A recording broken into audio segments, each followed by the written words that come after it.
अब समय आ गया। हजारों वर्षों की तैयारी के बाद परमेश्वर अपने वायदे के उद्धारकर्ता मसीहा राजा को संसार में भेजने पर था। पर वह कौन होगा और वो कैसे आएगा?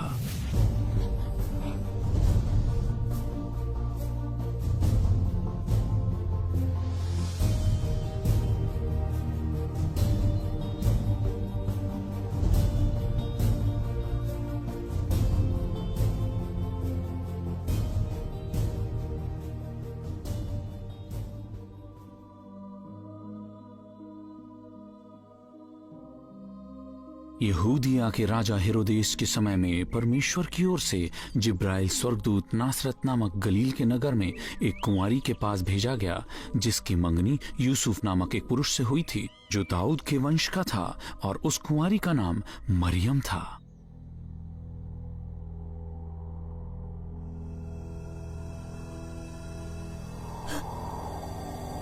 स्वर्गदूत ने उससे कहा, हे मरियम, भयभीत न हो, क्योंकि तुझ पर परमेश्वर का अनुग्रह हुआ है। देख, तू गर्भवती होगी और एक पुत्र जनेगी, और तू उसका नाम यीशु रखना। वह महान होगा और परम प्रधान का पुत्र कहलाएगा। प्रभु परमेश्वर उसके पिता दाऊद का सिंहासन उसको देगा। वह राज्य करेगा और उसके राज्य का अंत न होगा। मरियम ने स्वर्गदूत से कहा, ये कैसे हो सकता है, क्योंकि मैं तो कुंवारी ही हूं। स्वर्गदूत ने उससे कहा, पवित्र आत्मा तुझ पर उतरेगा और परम प्रधान की सामर्थ तुझ पर छाया करेगी। इस कारण वह पवित्र पुत्र जो उत्पन्न होगा परमेश्वर का पुत्र कहलाएगा। जिब्राइल ने यीशु को ईश्वर का पुत्र क्यों कहा? कुछ लोग सोचते हैं कि इसका मतलब यह है कि परमेश्वर की एक पत्नी थी और एक पुत्र पाकर वे पिता बने, लेकिन ऐसा मतलब नहीं है। यदि आप अफ्रीका महाद्वीप के हैं तो कुछ लोग आपको अफ्रीका का पुत्र कहेंगे। क्या इसका मतलब अफ्रीका ने विवाह किया और उसका एक बच्चा है? नहीं, उसका मतलब आप अफ्रीका से आए हैं। मसीह ईश्वर का पुत्र कहलाया क्योंकि वह परमेश्वर से आया था। वह आदम के पाप बाधित परिवार से आया था, लेकिन उसमें से उत्पन्न नहीं हुआ। वह वचन, आत्मा और परमेश्वर का पुत्र है। आदि में वचन था, वचन परमेश्वर के साथ था और वचन परमेश्वर था। यही आदि में परमेश्वर के साथ था। उसके द्वारा सब कुछ उत्पन्न हुआ, और जो कुछ उत्पन्न हुआ उसके बिना कुछ भी उत्पन्न नहीं हुआ। अर्थात वचन देहधारी हुआ और हमारे बीच पृथ्वी पर निवास किया। उसने अनुग्रह व सच्चाई से परिपूर्ण होकर हमारे बीच में डेरा किया, और हमने उसकी ऐसी महिमा देखी जैसे पिता के एकलौते की महिमा। क्या आपको याद है कि जिस दिन आदम ने उस मना किए हुए फल को खाया था, परमेश्वर ने क्या वायदा किया था? परमेश्वर ने यह घोषणा की थी कि स्त्री की संतान सर्प के सिर को कुचलेगा। वो वायदे का संतान अब उस कुंवारी लड़की के गर्भ में था। अब वह कैसे सर्प के सिर को कुचलेगा, यह देखना बाकी था।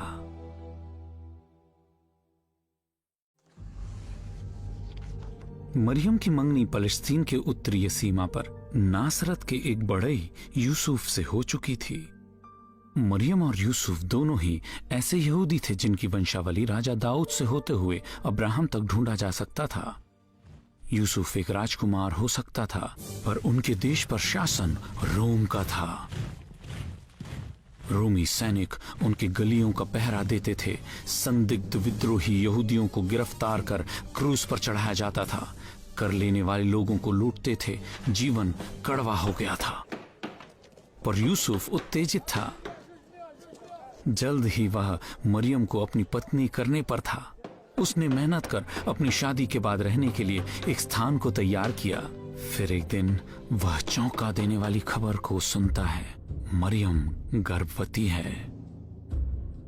आपको क्या लगता है यूसुफ को कैसे लगा होगा? ऐसा प्रकट हो रहा था जैसे मरियम ने विश्वासघात किया हो। यूसुफ का दिल टूट गया, पर फिर भी वह सही कार्य करना चाहता था, सो उसने चुपके से मंगनी को तोड़ देना चाहा, क्योंकि वो ये नहीं चाहता था कि मरियम अपमानित हो। इस बारे में विचार करते वह सो गया और उसके स्वप्न में एक स्वर्गदूत प्रकट हुआ। स्वर्गदूत ने कहा, हे यूसुफ, दाऊद के संतान, तो मरियम को अपनी पत्नी बनाने से मत डर, क्योंकि उसके गर्भ में जो बच्चा है वह पवित्र आत्मा की ओर से है। वह पुत्र को जन्म देगी और तू उसका नाम यीशु रखना, क्योंकि वह अपने लोगों का उनके पापों से उद्धार करेगा। यह सब इसलिए हुआ कि जो वचन परमेश्वर ने भविष्यवक्ता के द्वारा कहा था वह पूरा हो। देखो, एक कुंवारी गर्भवती होगी और एक पुत्र जनेगी और उसका नाम इम्मानुएल रखा जाएगा, जिसका अर्थ है परमेश्वर हमारे साथ। यूसुफ का विलाप आनंद में बदल गया। क्या सम्मान है!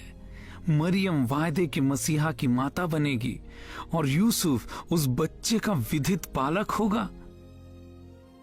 पवित्र मसीहा का एक मानवीय माता तो होगी, पर मानवीय पिता न होगा।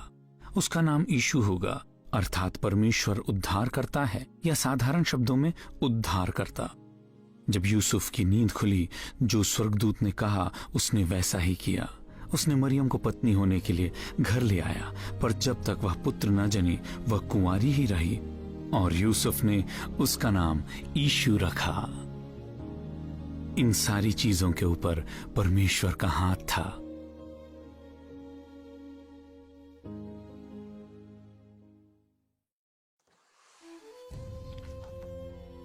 सात सौ साल पहले मीका भविष्यवक्ता ने यह भविष्यवाणी की थी कि दाऊद राजा के प्राचीन बैतलहम नगर में मसीहा राजा जन्मेगा। पर एक समस्या थी। मरियम और यूसुफ जो नासरत में रहते थे, 3 दिन उत्तर की ओर का सफर था। परमेश्वर का वचन कैसे पूरा होगा? सब बातें परमेश्वर के नियंत्रण में थी। जैसे जैसे मरियम का बच्चा जनने का समय पास आता गया, रोमी सम्राट अगस्तुस कैसर की ओर से राज आज्ञा निकली कि जनगणना के लिए सब अपने पुरखाओं के नगर की ओर नाम लिखवाने के लिए लौट जाएं। तब यूसुफ और पूर्ण गर्भवती मरियम ने नासरत से बैतलहम की ओर यात्रा की।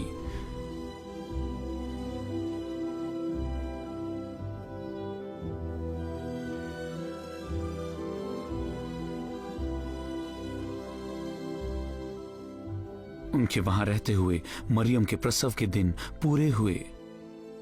उसने अपने पहलौठे पुत्र को जन्म दिया और उसे कपड़ों में लपेटकर चरनी में रख दिया, क्योंकि सराय में उनके लिए कोई जगह न थी। जनगणना में अपना नाम लिखवाने आए थके हुए यात्रियों से भरे बैतलहम में वायदे का संतान स्त्री से उत्पन्न हुआ। सुसमाचार घटनाओं को बड़ी सूक्ष्मता के साथ दर्ज करता है। उसने अपने पहलौठे पुत्र को जन्म दिया। उसकी माता की तरफ से यह बच्चा मरियम के लिए उसका नवजात बेटा था, पर उसके पिता की ओर से वह अनंतता के लिए परमेश्वर का पुत्र था। वही वचन जिसके द्वारा परमेश्वर ने पृथ्वी की सृष्टि की, वही वचन जो धधकती सीने पर्वत से गरजा था, अब एक बच्चे के रोने की आवाज में सुना जा सकता था। और वह कहां जन्मा था? एक राजा के राजमहल में नहीं, एक अस्पताल में भी नहीं, राह किनारे किसी सराय में भी नहीं। जहां एक भेड़ का बच्चा जन्म लेता है, स्वर्ग के राजा ने जन्म लिया। एक गौशाले में, जहां एक खाने की चरनी उसका बिस्तर बना। यह सब परमेश्वर की योजना में था। तुम हमारे प्रभु यीशु मसीह का अनुग्रह जानते हो कि वह धनी होकर भी तुम्हारे लिए कंगाल बन गया, ताकि उसके कंगाल हो जाने से तुम धनी हो जाओ। पर क्या परमेश्वर को अपने पुत्र के आगमन के सम्मान में कोई समारोह करना नहीं चाहिए था? उसने किया।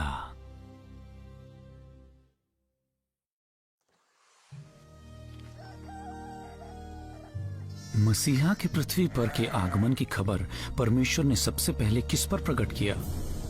सम्राट को? धनी और प्रसिद्ध लोगों को? धर्मगुरुओं को? नहीं, सबसे पहले यह रोमांचक खबर सुनने वाले गरीब चरवाहे लोग थे। वे लोग जो यरूशलेम के मंदिर की वेदी पर बलि के लिए भेड़ों को पालते थे। कुछ चरवाहे थे जो रात के समय मैदान में रहकर अपने झुंड की रखवाली कर रहे थे। परमेश्वर का एक दूत उनके सामने आ खड़ा हुआ और प्रभु का तेज उनके चारों ओर चमका और वे बहुत डर गए। तब स्वर्गदूत ने उनसे कहा, डरो मत, क्योंकि देखो मैं तुम्हें बड़े आनंद का सुसमाचार सुनाता हूं जो सब लोगों के लिए होगा। आज दाऊद के नगर में तुम्हारे लिए एक उद्धारकर्ता जन्मा है और यही मसीह प्रभु है। इसका तुम्हारे लिए यह चिन्ह होगा कि तुम एक बच्चे को कपड़े में लिपटा हुआ और चरनी में पड़ा हुआ पाओगे। तब एकाएक उस स्वर्गदूत के साथ स्वर्गदूतों का एक समूह परमेश्वर की स्तुति करते हुए और यह कहते दिखाई दिया, आकाश में परमेश्वर की महिमा और पृथ्वी पर उन मनुष्यों में जिनसे वह प्रसन्न है शांति हो।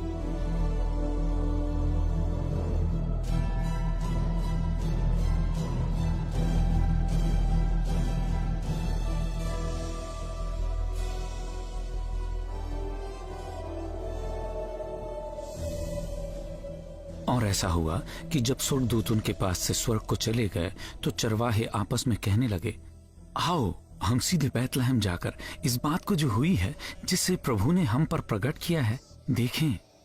वे शीघ्र जाकर मरियम और यूसुफ के पास पहुंचे और उन्होंने उस बच्चे को चरनी में लेटा हुआ पाया। यह देखकर उन्होंने वह बात प्रकट कर दी जो उस बच्चे के संबंध में उनसे कही गई थी, और सब लोगों ने उन बातों को सुनकर जो चरवाहों ने उनसे कही आश्चर्य किया। चरवाहों के पास कहने के लिए क्या ही गजब कहानी थी। उद्धारकर्ता जन्मा है, हमने उसे देखा है, हमने उसे छुआ है, स्वर्गदूत ने हमें बताया वही मसीह राजा है। स्वर्गदूतों के गीतों से आकाश भर गया, रात तो दिन के समान हो गया, मसीह आ गया, वह यहाँ है, वह यहाँ है। कुछ लोगों ने चरवाहे के संदेश पर विश्वास किया पर अधिकांश ने नहीं किया। आप विश्वास करें या न करें, वह राजा जिसके जन्मदिन ने विश्वास के इतिहास को 2 भागों में बांट दिया, मनुष्य जाति का हिस्सा बन चुका था। 8 दिन पूर्ण होने पर जब बालक के खतने का समय आया तो उसका नाम यीशु रखा गया, अर्थात वह नाम जो उसके गर्भ में आने से पहले स्वर्गदूत द्वारा दिया गया था।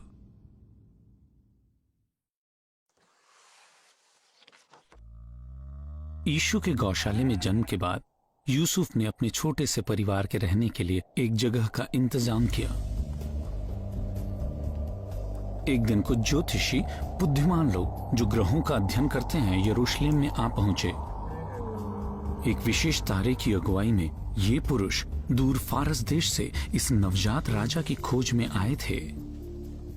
इन बुद्धिजीवियों का एक ही सवाल था और केवल एक ही लक्ष्य था, यहूदियों का राजा जिसका जन्म हुआ है कहाँ है, क्योंकि हमने पूर्व में उसका तारा देखा है और उसको दंडवत करने आए हैं। जब राजा हेरोदेस ने यह सुना तो वो और उसके साथ सारा यरूशलेम घबरा गया।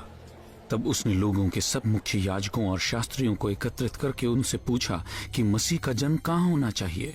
उन्होंने कहा, यहूदिया के बैतलहम में, क्योंकि नबी के द्वारा ऐसा लिखा गया है। तब हेरोदेस ने ज्योतिषियों को चुपचाप बुलाकर कहा, जाओ उस बालक के विषय में ठीक ठीक मालूम करो और जब वो तुम्हें मिल जाए तो मुझे समाचार दो कि मैं भी जाकर उसे दंडवत करूं। वे राजा की बात सुनकर चले गए और देखो, जिस तारे को उन्होंने पूर्व में देखा था वह उनके आगे आगे तब तक चलता रहा जब तक कि वहां पहुंचकर उस स्थान के ऊपर ठहर न गया जहां बालक था। वे उस तारे को देखकर अति आनंदित हुए।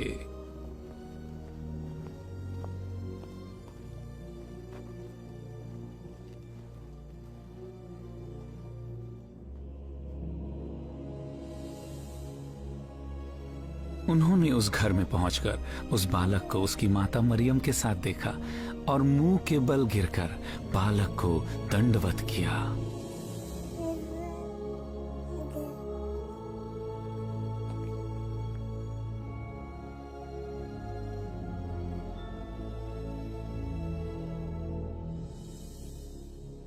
और अपना अपना थैला खोलकर उसे सोना, लोबान और गंधरस की भेंट चढ़ाई। तब स्वप्न में परमेश्वर से यह चेतावनी पाकर कि हेरोदेस के पास न लौटना, वे दूसरे मार्ग से अपने देश को चले गए। जब वे चले गए, प्रभु के दूत ने स्वप्न में यूसुफ को दिखाई देकर कहा, उठ और बालक तथा उसकी माता को लेकर मिस्र को भाग जा, और जब तक मैं तुझे न कहूं वहीं रहना, क्योंकि हेरोदेस इस बालक को ढूंढने पर है कि उसे मरवा डाले। हेरोद ने बच्चे को मार डालने की कोशिश की। यरूशलेम के लोगों ने उसे नजरअंदाज किया, पर ज्योतिषियों ने रेगिस्तान की सुलगती गर्मी को पार किया ताकि उसे पा सकें, उसकी आराधना करें और उसे एक राजा के योग्य भेंट चढ़ाएं। सोना, लोबान और मृत शरीर को लेप करने वाली बहुत ही महंगा गंधरस। लेप करने वाली महंगी गंधरस क्यों? क्या ये बुद्धिजीवी जानते थे कि यीशु मरने के लिए ही जन्मे थे?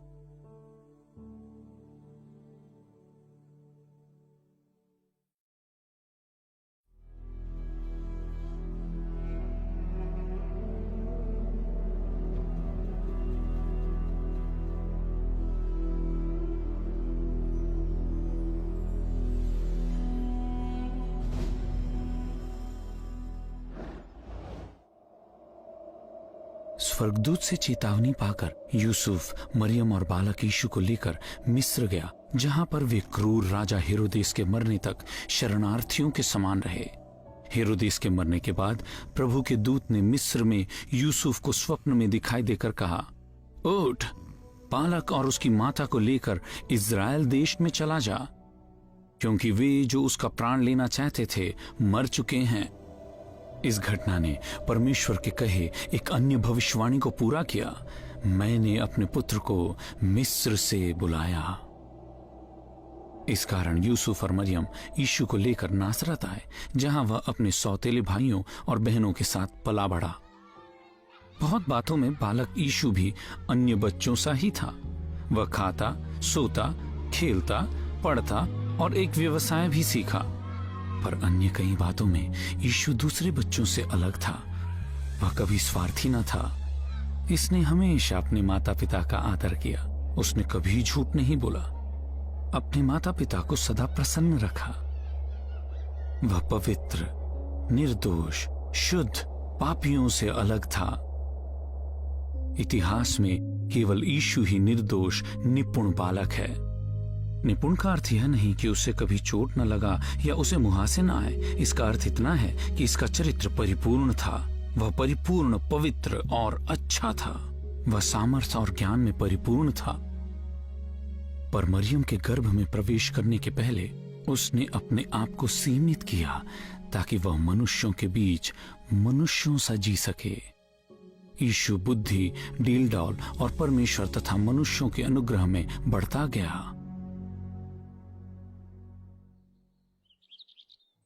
जब यीशु 12 वर्ष का था, अपने माता पिता के साथ यात्रा करके नासरत से वार्षिक बलि चढ़ाने के फसह का पर्व मनाने यरूशलेम को गया। जब उसके मित्र इस बड़े शहर में घूम रहे थे, यीशु ने मंदिर में समय बिताया। यीशु ने मंदिर के आंगन में शिक्षकों के साथ बैठकर उनकी बातें सुनकर, सवालों को पूछकर समय बिताया। और सब लोग जो उसकी सुन रहे थे, उसकी समझ और उसके उत्तरों को सुनकर दंग रह गए। मंदिर वह स्थान था जहां पर मेमनों को लोगों के पापों के लिए बलि चढ़ाकर होम किया जाता था। बालक यीशु उन बातों की समझ रखते थे जिन्हें विद्वान न समझ सके। वह अंतिम मेमने को बलि करने आया था।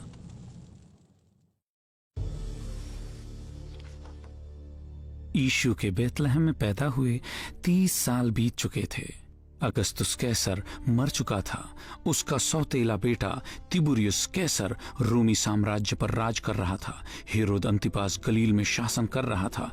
पोंतियुस पिलातुस यहूदिया का राज्यपाल था। एक नया भविष्यवक्ता फिलिस्तीन में प्रचार कर रहा था। उन दिनों में यूहन्ना बपतिस्मा देने वाला यहूदिया और जंगल में प्रचार करते हुए कहने लगा, मन फिराओ, क्योंकि परमेश्वर का राज्य निकट है। यह वही है जिसका वर्णन यशाया नबी ने यह कहते हुए किया है, जंगल में एक पुकारने वाले की आवाज, प्रभु का मार्ग तैयार करो, उसके पथ सीधे बनाओ। यूहन्ना ऊंट के रोम का वस्त्र पहने और कमर में चमड़े का कटिबंध बांधे हुए था। उसका भोजन टिड्डियां और वन मधु था। उसके जमाने के लोग जब सुंदर रेशमी कपड़े और अच्छा भोजन खाते थे, यूहन्ना साधारण जीवन जीता रहा। वह एक निश्चित काम के लिए निकला व्यक्ति था। यूहन्ना राजा का अग्रदूत था। सैकड़ों वर्ष पहले यशाया और मलाकी नाम दो भविष्यवक्ताओं ने भविष्य में आने वाले एक भविष्यवक्ता के बारे में लिखा, जो कि आने वाले मसीहा राजा के आगमन की घोषणा करेगा। यूहन्ना वही भविष्यवक्ता था। जबकि पूर्व के नबियों ने भविष्यवाणी किया कि नियुक्त समय पर वायदे का मुक्तिदाता जग में आएगा, यूहन्ना ने प्रचार किया, समय आ पहुंचा है, उद्धारकर्ता यहाँ है। भीड़ की भीड़ उसकी बातों को सुनने के लिए उमड़ पड़ी। जिन्होंने अपने अपने पापों को मानकर उद्धारकर्ता की जरूरत को स्वीकार किया, उन्हें यरदन नदी में बपतिस्मा दिया गया। इस प्रकार वे अपने विश्वास को उस मसीहा पर प्रकट करते थे, जो उनके पापों के कर्ज को धोकर इन्हें धार्मिकता के वस्त्र पहनाने के लिए योग्य था। स्वर्ग से आने वाले उस उद्धारकर्ता के बारे में जिसका वे इंतजार कर रहे थे, यूहन्ना लोगों को बताता था, मैं तो उसकी जूती भी उठाने की योग्य नहीं हूँ। वो स्वयं तुम्हें पवित्र आत्मा और आग से बपतिस्मा देगा। फिर एक दिन वो उद्धारकर्ता पहाड़ों से, भीड़ के बीच से वहां आया जहां यूहन्ना बपतिस्मा देता था।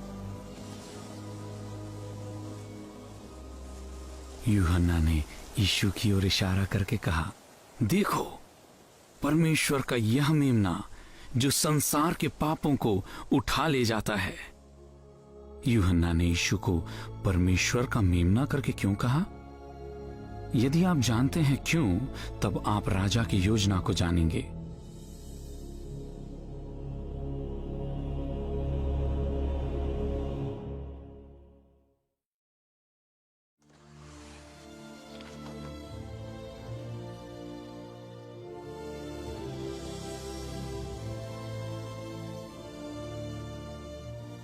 यीशु ने यूहन्ना से कहा कि वह उसे बपतिस्मा दे।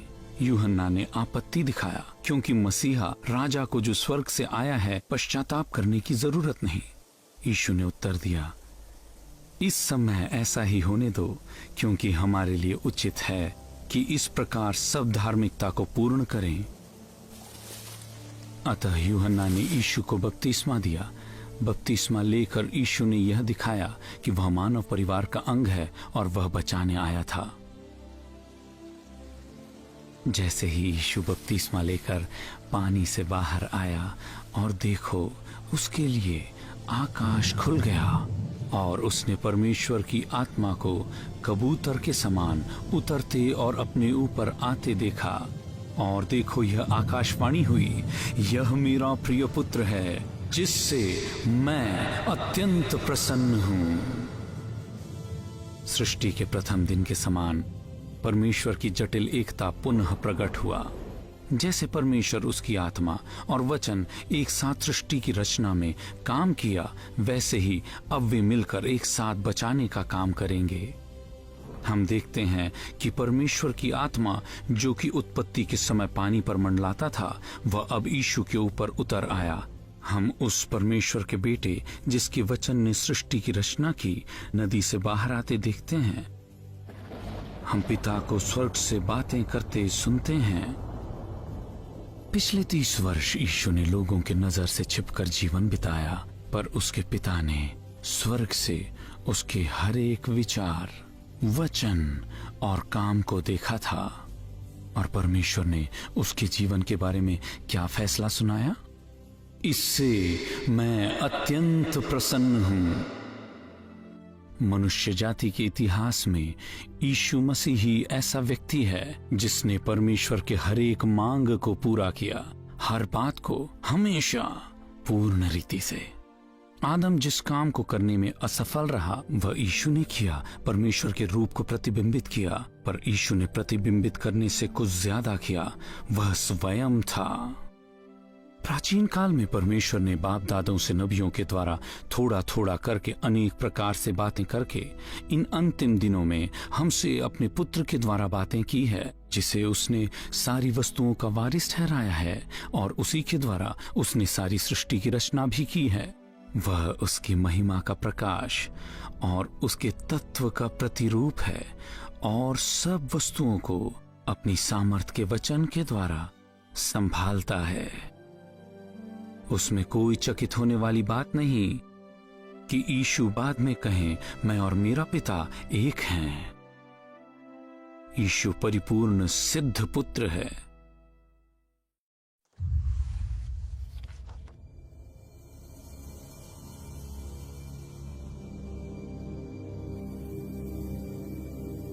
शैतान इस बात से खुश नहीं था कि उसके राज्य में यह सिद्ध पुरुष जी रहा है, पर शैतान के पास एक योजना थी।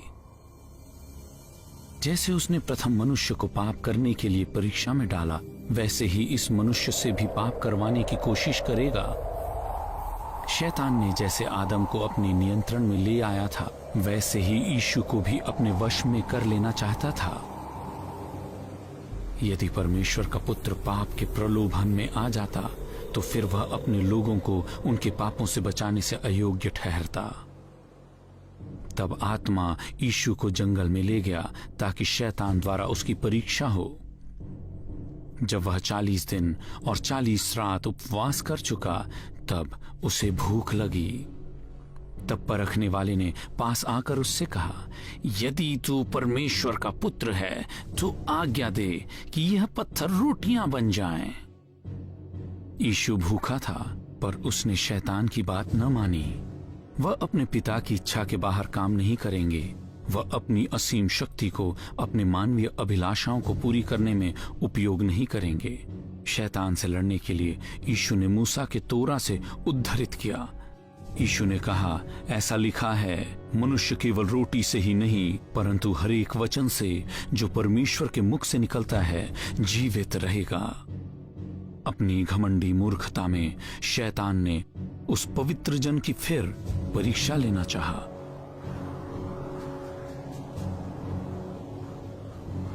फिर शैतान उसे बहुत ऊंचे पहाड़ पर ले गया और सारे जगत के राज्य और उसका वैभव दिखाकर उससे कहा, यदि तू गिरकर मुझे प्रणाम करे तो यह सब कुछ तुझे दे दूंगा। जब आदम ने पाप किया, मनुष्य ने पृथ्वी पर राज्य करने के हक को खो दिया। शैतान ने पृथ्वी के राज्य को चुरा लिया और अपने आप को राजा बना लिया। अब महिमा का राजा राज्य को वापस लेने पृथ्वी पर आ चुका था, पर वह इस काम को जिसे नाश करने आया था उसे दंडवत करके नहीं करेगा। यीशु ने उससे कहा, हे शैतान, दूर हो जा, क्योंकि लिखा है, तू प्रभु अपने परमेश्वर को दंडवत कर और केवल उसी की उपासना करना। अंततः शैतान यीशु को छोड़कर चला गया। शैतान ने उसके समान किसी की परीक्षा न ली थी। एक मनुष्य जिसमें पाप करने की न कोई इच्छा न ही कोई क्षमता थी। यीशु आदम और उसके वंशजों से अलग था। प्रथम मनुष्य धरती से अर्थात मिट्टी का, दूसरा मनुष्य स्वर्गीय है। आदम पहला सिद्ध मनुष्य था, यीशु दूसरा सिद्ध मनुष्य था। जब शैतान ने आदम को पाप प्रलोभन में डाला, आदम हार गया और शैतान जीत गया। जब शैतान ने यीशु को पाप में गिराना चाहा, शैतान हार गया और यीशु जीत गया। प्रथम मनुष्य हमें शैतान, पाप और मृत्यु के राज्य में लेकर गया। दूसरा हमें उसमें से निकाल ले जाने आया था।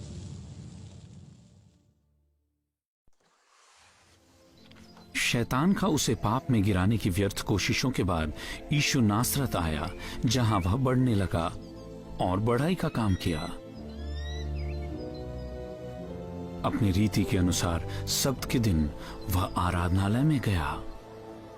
सिनेगॉग एक आराधना का स्थान था, जहां हर शनिवार को वचन पढ़ा जाता और उसे समझाया जाता था। इस निर्धारित शनिवार को यीशु को एक घोषणा करनी थी। वह पढ़ने के लिए खड़ा हुआ। और यशायाह नबी की पुस्तक उसे दी गई। उसने पुस्तक को खोलकर वह जगह निकाली जहां यह लिखा था, प्रभु का आत्मा मुझ पर है, क्योंकि उसने कंगालों को सुसमाचार सुनाने के लिए मेरा अभिषेक किया है, और मुझे इसलिए भेजा है कि बंदियों का छुटकारे का और अंधों को दृष्टि देने का सुसमाचार सुनाऊं और दलितों को छुड़ाऊं। जिस भाग के वचन में से यीशु ने पढ़ा वह मसीहा राजा के बारे में प्राचीन भविष्यवाणी थी, जो प्रकट करेगा कि परमेश्वर कैसा है और पापियों को वह शैतान, पाप, मृत्यु और नरक से बचाएगा। तब यीशु ने पुस्तक बंद करके सेवक के हाथ में दे दी और बैठ गया। और आराधनालय में सबकी आंखें उस पर लगी थी और वह उनसे कहने लगा, आज यह लेख तुम्हारे सुनते पूरा हुआ है। यीशु के मसीह होने का और वह स्वर्ग से भविष्यवक्ताओं के लिखे वचनों को पूरा करने आया था, इस दावे का उसके पड़ोसियों ने कैसे प्रतिक्रिया दिया। जब आराधनालय के लोगों ने यह बातें सुनी, सब क्रोध से भर गए। उन्होंने उठकर उसे नगर से बाहर निकाल दिया और जिस पहाड़ी पर उसका नगर बसा था उसकी चोटी पर ले गए कि वहां से उसे नीचे फेंक दें। परंतु वह उनके बीच में से निकलकर चला गया। राज्य यीशु के हाथ था। आदम के पाप क्लेशित मरणहार वंशजों से भिन्न परमेश्वर का अभिषिक्त मसीहा राजा परिपूर्ण नियंत्रण में था। जब तक कि वह अनुमति न दे कोई उसे छू भी नहीं सकता था, पर वह उन्हें छूता था।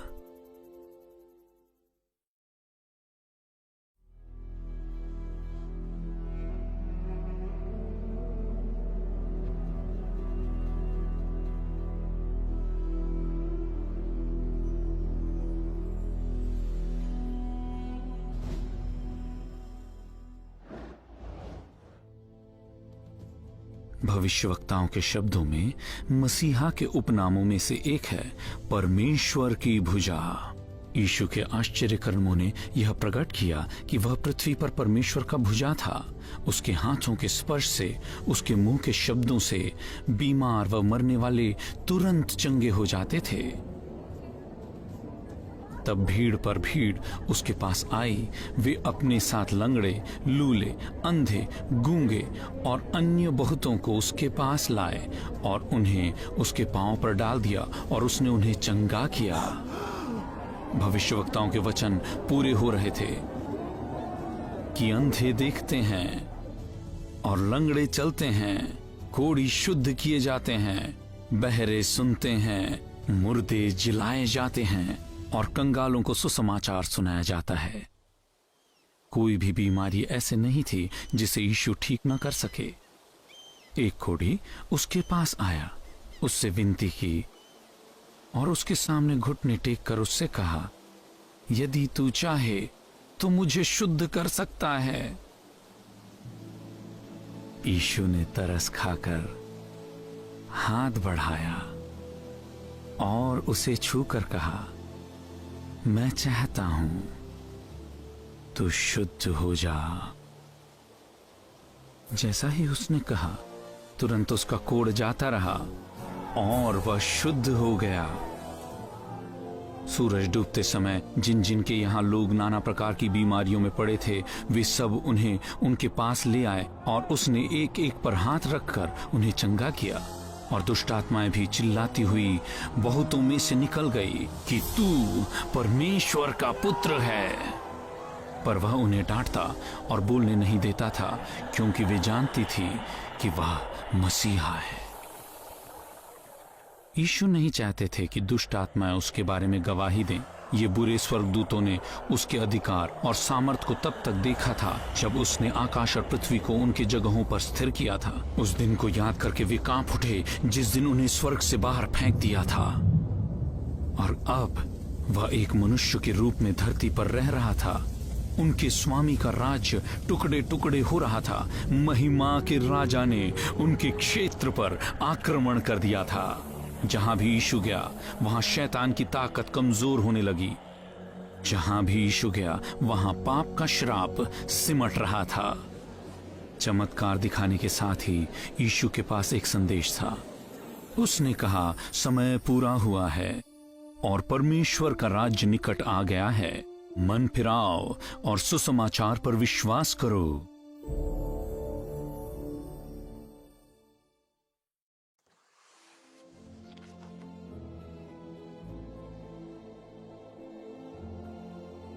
यीशु ने 12 लोगों को चुन लिया ताकि वे उसके साथ रहें और उससे सीखें। इसके साथ ही कई स्त्रियां भी उनके पीछे चलती थी।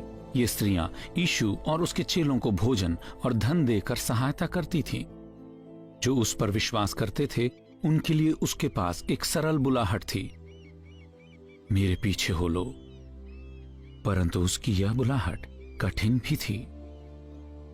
जो उसके माता या पिता को मुझसे अधिक प्रिय जानता है वह मेरे योग्य नहीं, और जो बेटा या बेटी को मुझसे अधिक प्रिय जानता है वह भी मेरे योग्य नहीं।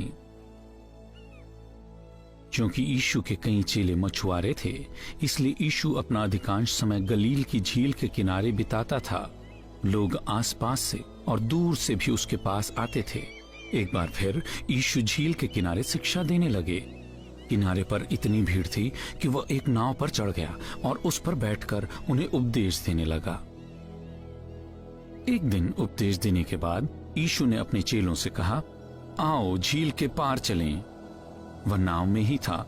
चेलों ने भीड़ को पीछे छोड़ते हुए नाव खींचना शुरू किया, परंतु एकाएक बड़ा तूफान आया।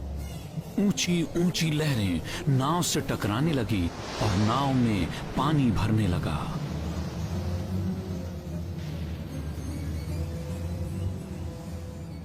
यीशु नाव के पिछले हिस्से में तकिया लगाए सो रहे थे। चेलों ने घबराकर उसे उठाया और चिल्लाकर कहा, गुरु, हम डूबे जा रहे हैं और तुझे कुछ भी चिंता नहीं। जब यीशु उठा, उसने आंधी को डांटा और लहरों से कहा, शांत हो जाओ, थम जाओ। अचानक आंधी थम गई और बड़ी शांति छा गई। फिर उसने उनसे पूछा, तुम क्यों डरे हुए हो? क्या तुम्हें अब भी विश्वास नहीं? चेले वास्तव में भयंकर डर गए थे। वे एक दूसरे से पूछने लगे, यह मनुष्य कौन है कि आंधी और पानी भी उसकी आज्ञा मानते हैं? कौन है यह मनुष्य? इस प्रश्न का उत्तर 1000 वर्ष पहले ही भविष्यवक्ता दाऊद ने दे दिया था। उनकी बुद्धि नष्ट हो चुकी थी। तब वे संकट में यहोवा की दुहाई देते हैं और वह उनको सकेती से निकालता है। वह आंधी को शांत कर देता है और तरंगें बैठ जाती है। कौन आंधी और पानी को केवल बोलकर ही शांत कर सकता है? केवल वही शब्द जिसने उन्हें बनाया है।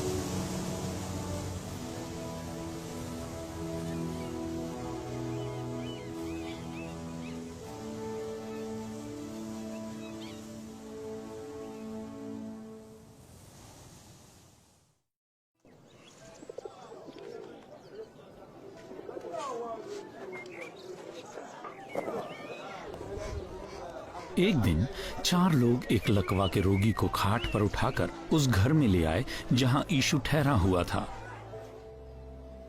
वे लोग अंदर घुसने की कोशिश करने लगे, परंतु वहां इतनी भीड़ थी कि वे अंदर ना जा सके।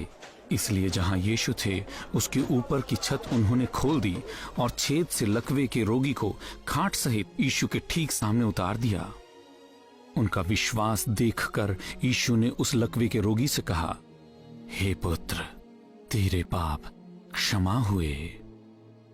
यीशु जानते थे कि उस आदमी की सबसे बड़ी जरूरत यह नहीं थी कि वह फिर से चले, बल्कि यह थी कि उसके पाप क्षमा हो। परंतु वहां बैठे हुए धर्म व्यवस्था के कुछ शिक्षक अपने मन में सोचने लगे, यह क्या कह रहा है? यह तो ईश्वर की निंदा कर रहा है। केवल परमेश्वर ही पाप क्षमा कर सकता है। यीशु ने तुरंत ही जान लिया कि वे क्या सोच रहे थे, इसलिए उसने उनसे पूछा, तुम अपने अपने मन में क्या सोच रहे हो? सरल क्या है? क्या लकवे के रोगी से यह कहना कि तेरे पाप क्षमा हुए, या यह कहना कि अपनी खाट उठाकर चल फिर? अब मैं यह सिद्ध करूंगा कि मनुष्य के पुत्र को धरती पर पाप क्षमा करने का अधिकार है। फिर यीशु लकवे के रोगी की ओर मुड़ा और उससे कहा, उठ, अपनी खाट उठा और घर चला जा। और वह आदमी उछलकर खड़ा हो गया, अपना बिस्तर समेटा और अचंभित खड़े लोगों के बीच से होकर बाहर निकल गया। सब चकित हुए और परमेश्वर की बड़ाई करके कहने लगे, हमने ऐसा कभी नहीं देखा। धर्म व्यवस्था के शिक्षक अपने धर्म एवं अहंकार से अंधे हो चुके थे। उनके विचार कुछ ऐसे थे, यीशु, तुम ईश्वर की निंदा करने वाले हो, तुम परमेश्वर का अपमान कर रहे हो, क्योंकि तुम पाप क्षमा करने का दावा करते हो, जबकि केवल परमेश्वर ही ऐसा कर सकता है। उनकी यह सोच सही थी कि केवल परमेश्वर ही पाप क्षमा कर सकता है, परंतु यीशु के बारे में उनकी सोच गलत थी। आपके हिसाब से यीशु कौन है? क्या आपको उसका नाम का अर्थ याद है? उसका नाम का अर्थ है प्रभु, उद्धार करता है। इज़राइल देश के एक नगर में जहां यीशु ने शिक्षा दी थी, लोग इस निष्कर्ष पर पहुंचे थे, अब हमने यही सुन लिया और जानते हैं कि यही सचमुच में जगत का उद्धार करता है।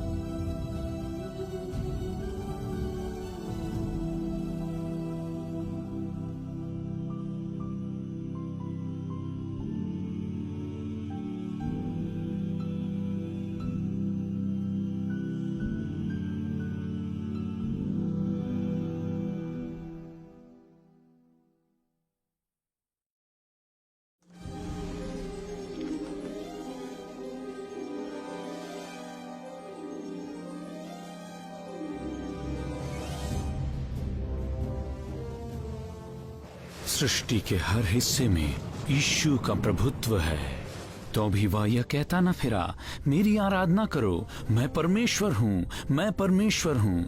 उसने बस वे कार्य किए जो केवल परमेश्वर कर सकता है और निर्णय लेने का काम लोगों पर छोड़ दिया। अगली दो कहानियों के आधार पर आपके अनुसार यीशु कौन है? यीशु नाइन नामक नगर में गए। चेले और लोगों की एक बड़ी भीड़ उसके साथ थी। जब वह नगर के प्रवेश द्वार पर पहुंचा तो एक शव ले जाया जा रहा था।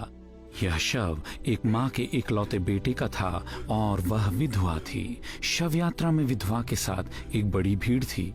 जब यीशु ने उस विधवा को देखा तो उसका दिल दया से भर गया और उसने कहा, मत रो। फिर वह आगे बढ़ा और अर्थी को छुआ और अर्थी को ले जाने वाले रुक गए। उसने कहा, हे जवान, मैं तुझसे कहता हूं, उठ जा। मुर्दा उठ बैठा और बात करने लगा और यीशु ने उसे उसकी मां को सौंप दिया। इससे सब पर भय छा गया और परमेश्वर की प्रशंसा करने लगे।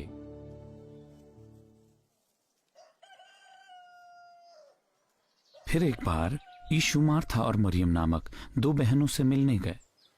वे दोनों बहुत दुखी थे। 4 दिन पहले उनके भाई लाजर की मौत हो चुकी थी।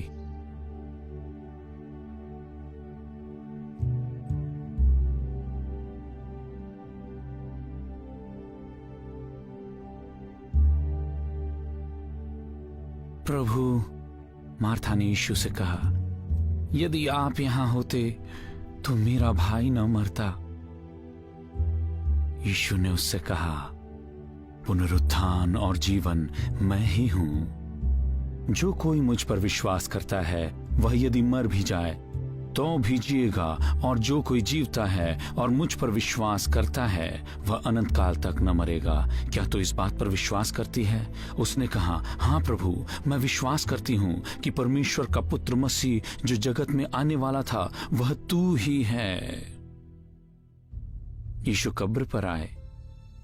वह एक गुफा थी और उसके द्वार पर एक पत्थर रखा था। उसने कहा, पत्थर हटाओ। मृतक की बहन मार्था ने कहा, परंतु प्रभु, उसमें से अब तो दुर्गंध आती होगी, क्योंकि उसे मरे 4 दिन हो गए हैं। तब यीशु ने कहा, क्या मैंने तुझसे नहीं कहा था कि यदि तू विश्वास करेगी तो परमेश्वर की महिमा को देखेगी? तब उन्होंने उस पत्थर को हटाया।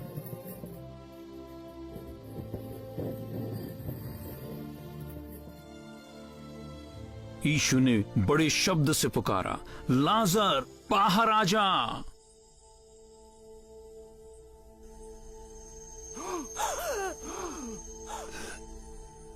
और जो मर गया था वह बाहर निकल आया। उसके हाथ और पैर कपड़े से लिपटे हुए थे। यीशु ने उनसे कहा, उसे खोल कर जाने दो।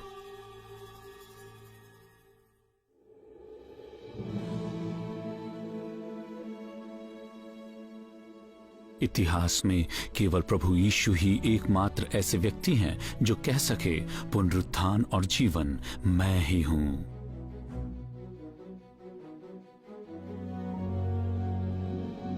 उसके कामों ने सिद्ध किया कि उसके दावे सत्य थे।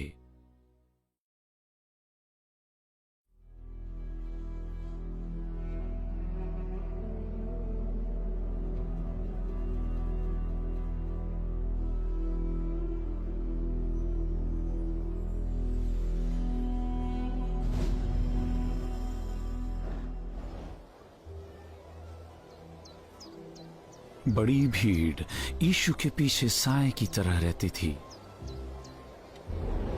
कभी कभी कई दिनों तक। कई बार भीड़ उसे सुनसान जगहों पर ढूंढ निकालती थी जहां वह अपने चेलों के साथ समय बिताने जाता था। कभी कभी भीड़ के पास भोजन नहीं होता था। यही हुआ जब एक दोपहर को गलील की झील के पूर्व में पहाड़ की तरफ 5000 से भी अधिक लोग इकट्ठा हुए थे। तब यीशु ने फिलिप्पुस से पूछा, इन लोगों को खिलाने के लिए हम भोजन कहां से लाएं? वह फिलिप्पुस की परीक्षा ले रहा था क्योंकि वह पहले से ही जानता था कि वो क्या करने वाला था। फिलिप्पुस ने उनसे कहा, उनमें से हर एक को थोड़ा मिल पाएगा।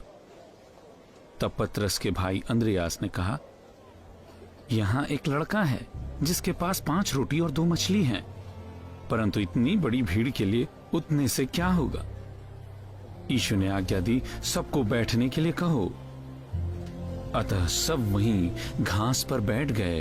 पुरुषों की संख्या ही 5000 थी। फिर यीशु ने रोटी ली और परमेश्वर को धन्यवाद देकर लोगों को दी। फिर उसने मछलियों के साथ भी ऐसा ही किया और सब लोगों ने पेट भर के खाया। फिर यीशु ने अपने चेलों से कहा, बचे हुए टुकड़े बटोर लो ताकि कुछ भी फेंका ना जाए। शुरुआत में केवल 5 जौ की रोटियां थी, परंतु छोड़े गए टुकड़ों से 12 टोकरियां भर गई। अगले दिन उसी भीड़ में से कुछ लोग यीशु को ढूंढते आए। वे उसे अपना राजा बनाना चाहते थे, परंतु वे ऐसा इसलिए करना चाहते थे ताकि वह उन्हें रोमी अत्याचारियों से बचाए और उन्हें भोजन दे। यीशु ने उनसे कहा, तुम्हें भोजन जैसी नाशवान वस्तु के लिए इतना चिंतित नहीं होना चाहिए। उस अनंत जीवन की खोज में अपनी ऊर्जा को लगाओ जिसे मनुष्य का पुत्र अर्थात मैं तुम्हें दे सकता हूं, क्योंकि परमेश्वर पिता ने मुझे उसी उद्देश्य के लिए भेजा है। जीवन की रोटी मैं हूं। जो मेरे पास आएगा वह कभी भूखा ना होगा, और जो मुझ पर विश्वास करेगा वह कभी प्यासा ना होगा। भोजन आपके शरीर को केवल एक समय तक ही जीवित रख सकता है, परंतु केवल यीशु ही आपको अभी के लिए और अनंत काल के लिए सच्चा जीवन दे सकता है। केवल यीशु ही कह सकता है, जीवन की रोटी मैं हूं। यीशु उन धर्म गुरुओं की तरह नहीं थे जो यह कहा करते थे, यह करो वह ना करो, इन नियमों को मानो, यह मार्ग है। केवल यीशु ही कह सका, मार्ग, सत्य और जीवन मैं ही हूं। यीशु उन भविष्यवक्ताओं से भी अलग थे जो अपने पापों के लिए बलिदान चढ़ाते थे और जिन्होंने आने वाले मसीहा के बारे में लिखा। यीशु ने कहा, मेरे आने के बारे में गलतफहमी में न रहो। मैं मूसा की व्यवस्था या भविष्यवक्ताओं के लेख को मिटाने नहीं आया हूं, मैं तो उन्हें पूरा करने आया हूं।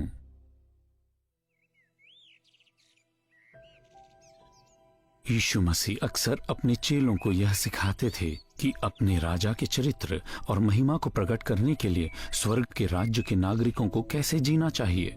तुम सुन चुके हो कि कहा गया था, अपने पड़ोसी से प्रेम रख और बैरी से बैर। परंतु मैं तुमसे कहता हूं, अपने बैरियों से प्रेम रखो और अपने सताने वालों के लिए प्रार्थना करो। जब तू प्रार्थना करे तो ढोंगियों के समान न हो, क्योंकि उन्हें लोगों को दिखाने के लिए प्रार्थना करना अच्छा लगता है। परंतु जब तू प्रार्थना करे तब अपने कमरे में जा, द्वार बंद कर और अपने पिता से जो अदृश्य है प्रार्थना कर।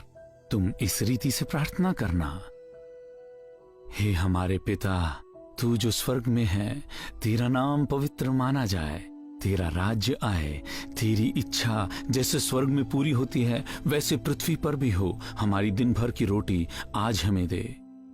चिंता करके ये ना कहना, हम क्या खाएंगे या क्या पिएंगे या क्या पहनेंगे, क्योंकि अन्य जाति इन सब चीजों के पीछे भागते हैं और तुम्हारा स्वर्गीय पिता जानता है कि तुम्हें उनकी आवश्यकता है। परंतु पहले तुम उसके राज्य और धार्मिकता की खोज में लगे रहो और ये सब वस्तुएं भी तुम्हें मिल जाएंगी। झूठे भविष्यवक्ता से सावधान रहो। वे तुम्हारे पास भेड़ की खाल ओढ़े आते हैं, परंतु अंदर से वे फाड़ने वाले भेड़िए हैं। जो कोई मेरे इन वचनों को सुनकर मानता है वह उस बुद्धिमान व्यक्ति के समान है जिसने अपना घर चट्टान पर बनाया। बारिश आई, बाढ़ें आई और आंधियां चली और उस घर को टक्कर लगी,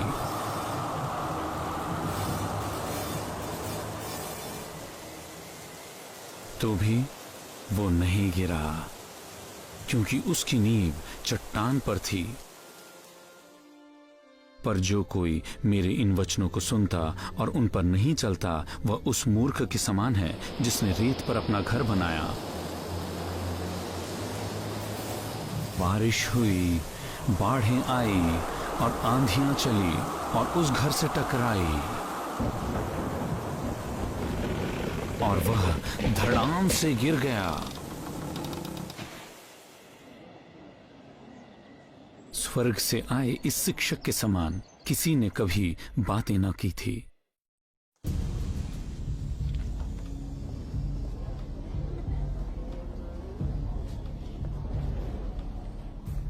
यहूदियों के शिक्षक और याजक भीड़ को यीशु की सुनते देखकर खुश न थे।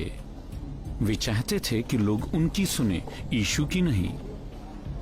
एक दिन महायाजकों ने मंदिर के सिपाहियों को यीशु को गिरफ्तार करने भेजा, परंतु वे ऐसा नहीं कर पाए। जब वे लौटे तो याजकों ने पूछा, तुम उसे पकड़कर क्यों नहीं लाए? सिपाहियों ने उत्तर दिया, इस मनुष्य के समान किसी ने कभी बातें नहीं की। भविष्यवक्ताओं ने भी यीशु की तरह बातें नहीं की। भविष्यवक्ता अंधेरे संसार में टिमटिमाते दीपक के समान थे, परंतु मसीह धार्मिकता का सूर्य था। सूर्य उदय होने के बाद दीपक की जरूरत किसे होती है? यीशु ने कहा, जगत की ज्योति मैं हूं। जो कोई मेरे पीछे हो लेगा वह अंधकार में न चलेगा, परंतु जीवन की ज्योति पाएगा। यीशु वो वचन है जिसने आरंभ में कहा था, उजियाला हो। वही भौतिक व आत्मिक ज्योति का मौलिक स्रोत है। जब समय आ पहुंचा कि मसीह अपने मिशन को पूरा करे, तो वह अपने 3 चेलों पतरस, याकूब और यूहन्ना को लेकर ऊंचे पहाड़ पर चढ़ गया। वहां उनके सामने उसका रूप बदल गया।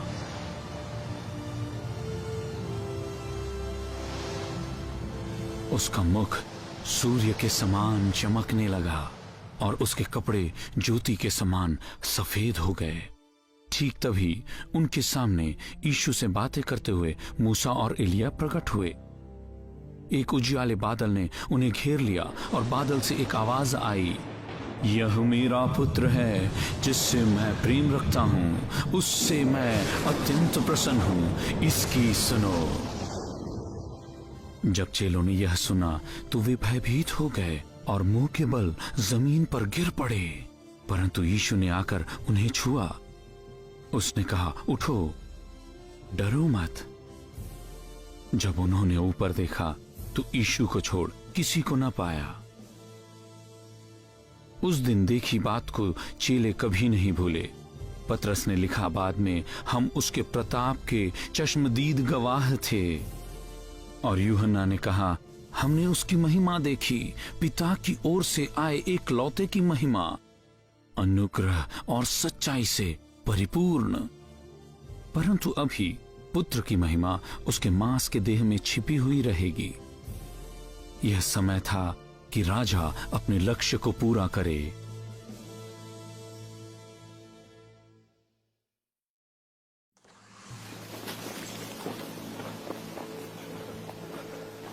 तीन वर्ष तक प्रभु यीशु फलस्तीन देश में घूमता रहा, भलाई करते हुए, उन सबको चंगा करते हुए जो शैतान के सताए हुए थे।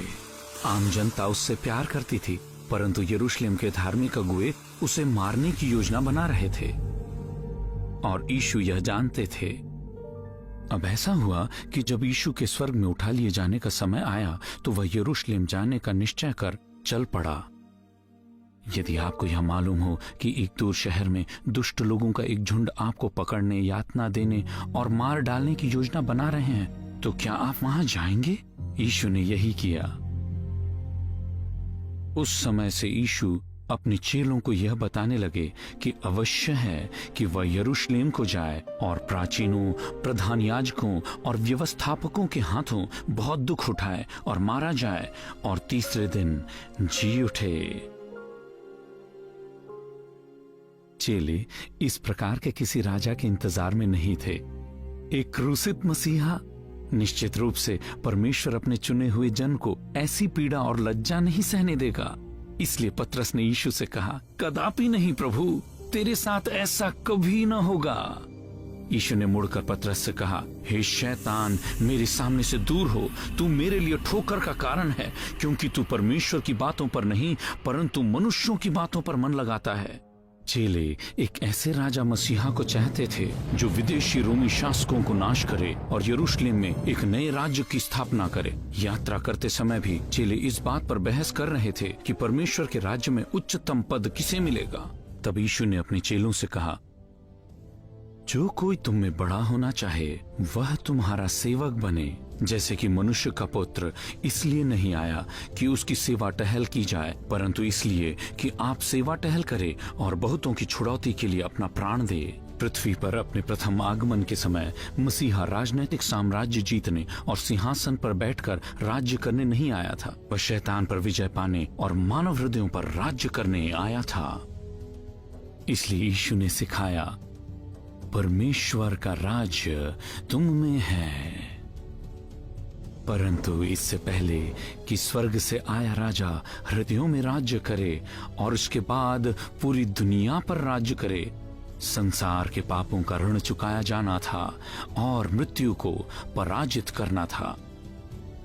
यही उसका लक्ष्य था।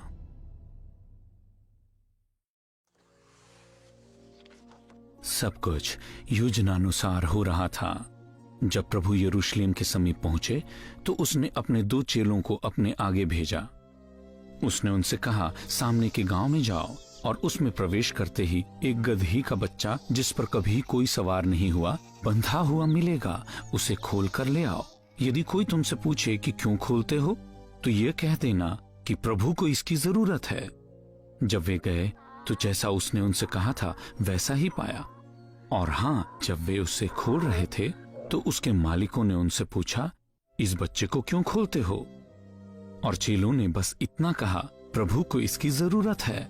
फिर वे गधी के बच्चे को यीशु के पास लाए, उस पर अपने कपड़े बिछाकर यीशु को उस पर बिठा दिया। जब यीशु मार्ग से होकर जा रहा था तो भीड़ उसके सामने मार्ग में अपने कपड़े बिछा रही थी। जब वह जैतून पहाड़ की ढलान पर पहुंचा तो चेलों की सारी मंडली उन सब अद्भुत आश्चर्य कर्मों के कारण जो उन्होंने देखे थे परमेश्वर की स्तुति करते, जय जयकार करते गाने लगे, धन्य है वो राजा जो प्रभु के नाम से आता है, स्वर्ग में शांति और आकाश मंडल में महिमा हो। परंतु भीड़ में से कुछ फरीसियों ने कहा, हे गुरु, अपने चेलों को ऐसा कहने से मना कर। उसने उत्तर दिया, यदि ये चुप रहे तो पत्थर चिल्ला उठेंगे। क्या ही अलग एक राजा, राजा मसीहा ने राजधानी में तुरही की आवाजों और सामर्थी सेना के हलचल से हंगामा खड़ा न किया। वह किसी शानदार जंगी घोड़े पर सवार होकर नहीं आया, वह एक साधारण गधे पर सवार हुआ, बिना साधे हुए गधी के एक बच्चे पर जिसने संभवतः बेतरतीब उछलते हुए लात भी मारी होगी, एक पशु जिसके पीठ और कांधे पर क्रूस का एक विशेष निशान होगा, और सर्वाधिक महत्वपूर्ण यह बात है कि यही एकमात्र पशु था जो जकरिया भविष्यवक्ता द्वारा 500 वर्ष पूर्व लिखे भविष्यवाणी को पूरा कर सकता था। हे यरूशलेम, जय जयकार कर, क्योंकि तेरा राजा तेरे पास आएगा। वह धर्मी है और उसके पास उद्धार है, वह दीन है और गधे पर वरन गधी के बच्चे पर चढ़ा हुआ आएगा। राजा मसीहा ने किसी सामर्थी जंगी घोड़े पर सवारी करते हुए यरूशलेम में प्रवेश क्यों नहीं किया? क्योंकि वह लोगों को उनके रोमी सताने वालों से बचाने नहीं आया था, वो अपने लोगों को उनके पापों से बचाने आया था।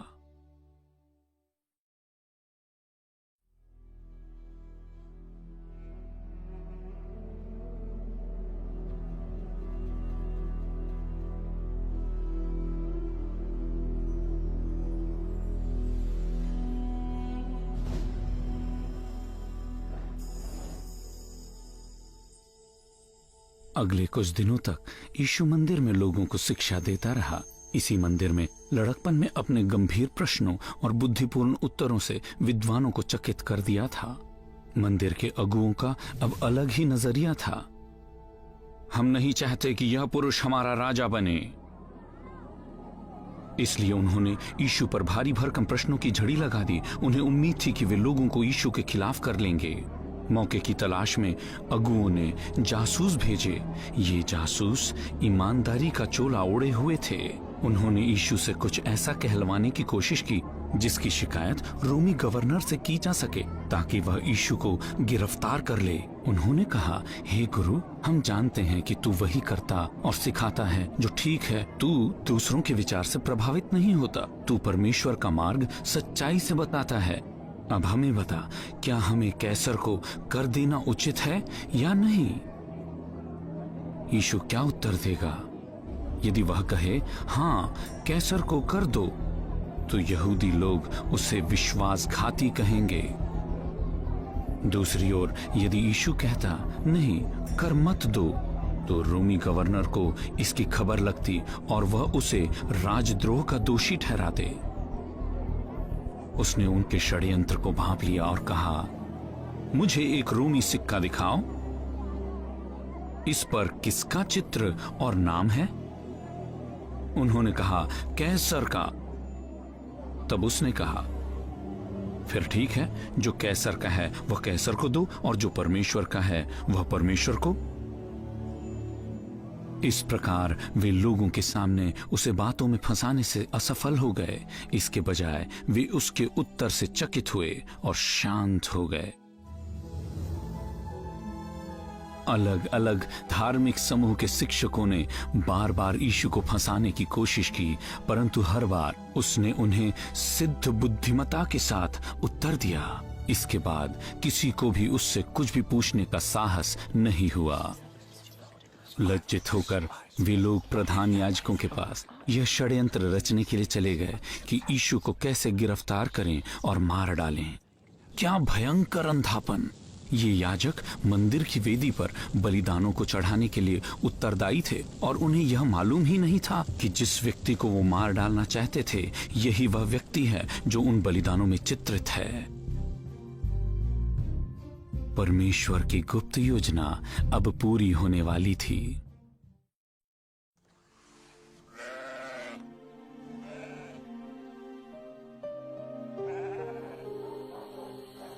यह फसह पर्व के नाम से प्रसिद्ध वार्षिक बलिदान पर्व की पूर्व संध्या थी। अगले दिन हजारों की संख्या में मेमने बलिदान किए जाएंगे।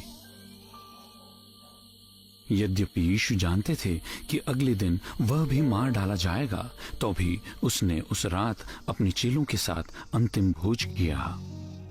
भोजन के दौरान उसने रोटी ली, आशीष दिया, उसे तोड़ी और उन्हें खाने के लिए दी। उसने उन्हें दाखरस भी दिया। उसने उनसे कहा कि तोड़ी हुई रोटी उन्हें उसकी देह की याद दिलाएगी और लाल दाखरस उस लहू की याद दिलाएगी जो पाप क्षमा के लिए नई वाचा लाने हेतु बहाया जाएगा। मध्यरात्रि के समय वह अपने चेलों को गत्समनी नामक बगीचे में ले गया। वहां अपने ऊपर आने वाले भयंकर दुखों को देखते हुए उसने अपने पिता से प्रार्थना की। फिर वहां जैसा किसी ने उन्हें खबर दिया हो, हथियारबंद लोगों की एक भीड़ के साथ धार्मिक अगुए आ पहुंचे। यीशु ने उनसे कहा, क्या मैं कोई खतरनाक क्रांतिकारी हूं कि तुम मुझे तलवार और लाठियां लेकर पकड़ने आए हो? तुमने मुझे मंदिर में क्यों नहीं पकड़ा? मैं वहां रोज शिक्षा देता था। परंतु ऐसा सब भविष्यवक्ताओं के वचनों को पूरा करने के लिए हो रहा था, जैसा कि पवित्र शास्त्र में लिखा हुआ था। तब सब चेले उसे छोड़कर भाग गए। यीशु ने यह होने दिया कि वे उसे बांधकर महायाजक के घर ले जाएं, जहां यहूदी अधिकारी इकट्ठे थे। वहां कई लोगों ने यीशु के बारे में झूठी गवाही दी। तब महायाजक खड़ा हुआ और उसने यीशु से पूछा, क्या तू कुछ उत्तर नहीं देगा? ये लोग तेरे विषय क्या गवाही दे रहे हैं? परंतु यीशु शांत रहे और कुछ उत्तर न दिया। महायाजक ने फिर से पूछा, क्या तुम परम स्तुत्य के पुत्र मसीह हो? यीशु ने कहा, मैं हूं। और तुम मनुष्य के पुत्र को सर्वशक्तिमान के दाहिनी ओर बैठे और आकाश के बादलों पर आते देखोगे। इस पर महायाजक ने अपने वस्त्र फाड़े और कहा, हमें और गवाहों की क्या जरूरत है? तुमने ईश निंदा सुन ली है, तुम क्या सोचते हो? उन सब ने उसे मृत्यु दंड के लिए दोषी ठहराया। फिर कुछ उस पर थूकने लगे। उन्होंने उसकी आंखों पर पट्टी बांधी, मुक्के से उसे मारा और कहा, भविष्यवाणी कर। और सिपाहियों ने उसे पकड़ लिया और मारने लगे। यहूदी अदालत ने मृत्यु दंड की आज्ञा दे दी थी, परंतु उन्हें किसी को मृत्यु दंड देने का अधिकार नहीं था। केवल रोमी अदालत ही यह कर सकती थी।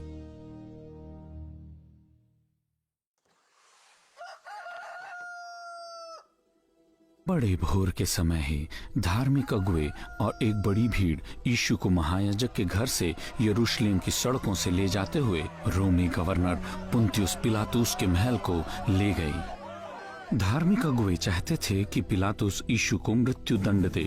उन्होंने तुरंत ही अपना पक्ष रखना आरंभ किया।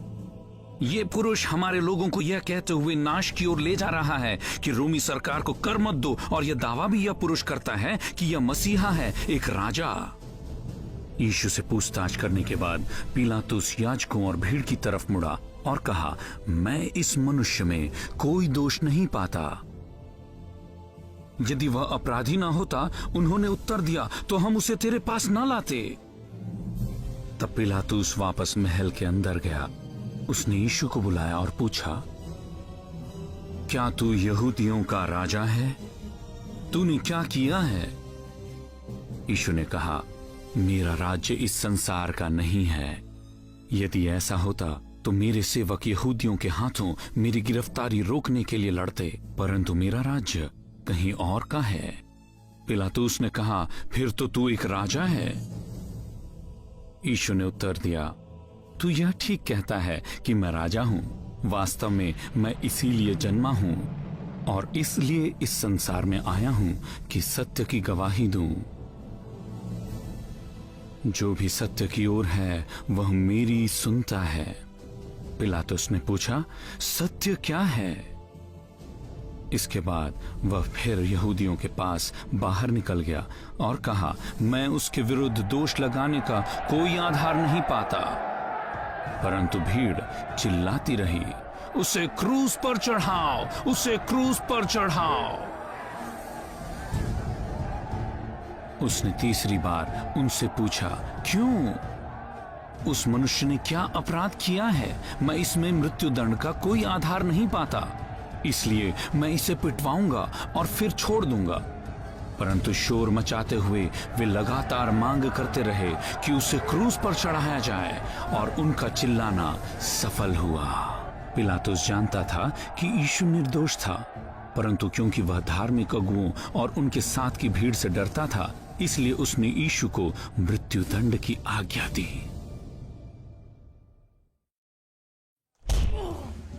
कोड़ों की निर्दयी मार के बाद क्रूस पर चढ़ाए जाने के रोमी कानून की कठोरतम सजा को पिलातुस ने यीशु को सुना दिया। दोषी ठहराए गए लोग ऐसे चाबुक से मारे जाते थे जिसमें धातु के नुकीले टुकड़े लगे हों। 700 वर्ष पहले प्रभु ने यशायाह भविष्यवक्ता को यह लिखने को कहा था, मैंने मारने वालों को अपनी पीठ और दाढ़ी नोचने वालों की ओर अपने गाल किए। अपमानित होने और उनके थूकने से मैंने मुंह न छिपाया। सुसमाचार की पुस्तकें बताती हैं कि कोड़े मारने के बाद प्रभु के साथ क्या हुआ। गवर्नर के कुछ सैनिक यीशु को अपने मुख्यालय में लेके गए और पूरी पलटन को इकट्ठा किया। उन्होंने उसके कपड़े उतारकर उसे बैंजनी वस्त्र पहनाए। उन्होंने लंबे और नुकीले कांटों का मुकुट बनाकर उसके सिर पर रखा और राजदंड के स्थान पर एक सरकंडा उसे पकड़ा दी। फिर खिल्ली उड़ाते हुए उसके सामने घुटने टेके और कहा, यहूदियों के राजा नमस्कार। फिर वे उस पर थूकने और सरकंडा लेकर उसके सिर पर मारने लगे। यीशु के सिर पर सैनिकों ने कांटों का मुकुट तो रख दिया, परंतु वे इसके अर्थ को नहीं जानते थे। कांटे उस श्राप के हिस्सा थे जो आदम के पाप के कारण धरती पर आया। पवित्र महिमा का राजा हमारे लिए पाप के श्राप को उठाने आ चुका था। अंततः जब वे उसकी खिल्ली उड़ा करके थक गए तो उन्होंने वो कपड़े उतारकर वापस उसे उसके कपड़े पहना दिए। फिर वे उसे क्रूस पर चढ़ाने के लिए ले चले। यीशु के साथ 2 अपराधियों को भी ले जाया गया। प्रत्येक से उनके क्रूस को उन्हीं से उठवाकर उस स्थान पर ले जाया गया जहां उन्हें क्रूस पर चढ़ाना था। इस निंदक जुलूस के कुछ आगे बढ़ने के बाद रोमी सैनिकों ने उत्तरी अफ्रीका के एक आदमी को जबरदस्ती पकड़ लिया ताकि वह यीशु की क्रूस को उठाए। फिर वे चलते गए, यरूशलेम की भीड़ भरी सड़कों से होते हुए नगर की दीवार से बाहर गुलगुता नामक पहाड़ी पर। यह पहाड़ी मोरिया पहाड़ का उत्तरी हिस्सा था जहां उस समय से लगभग 1900 वर्ष पहले भविष्यवक्ता अब्राहम ने कहा था, हे मेरे पुत्र, परमेश्वर स्वयं होम बलि के लिए मेमने का उपाय करेगा। उस मेमने के लिए अब मरने का समय आ पहुंचा था।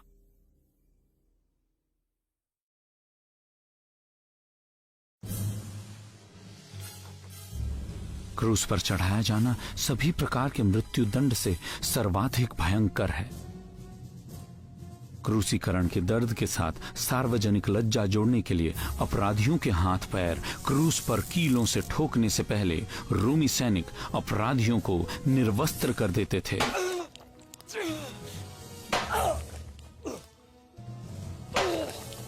जब वे खोपड़ी नामक स्थान पर पहुंचे तो वहां पर यीशु को क्रूस पर चढ़ाए अपराधियों के साथ एक दाईं ओर और दूसरा बाईं ओर। यीशु ने कहा, हे पिता, इन्हें क्षमा कर, क्योंकि ये नहीं जानते कि ये क्या कर रहे हैं। और उन्होंने चिट्ठी डालकर उसके कपड़े बांट लिए। लोग खड़े हुए देख रहे थे और यहूदी अधिकारी भी उसे ठट्टों में उड़ा रहे थे। वे कहते थे, उसने औरों को बचाया, यदि वह परमेश्वर का चुना हुआ मसीह है तो अपने आप को बचाए। यदि यीशु अपने आप को बचाते तो हमें ना बचा पाते।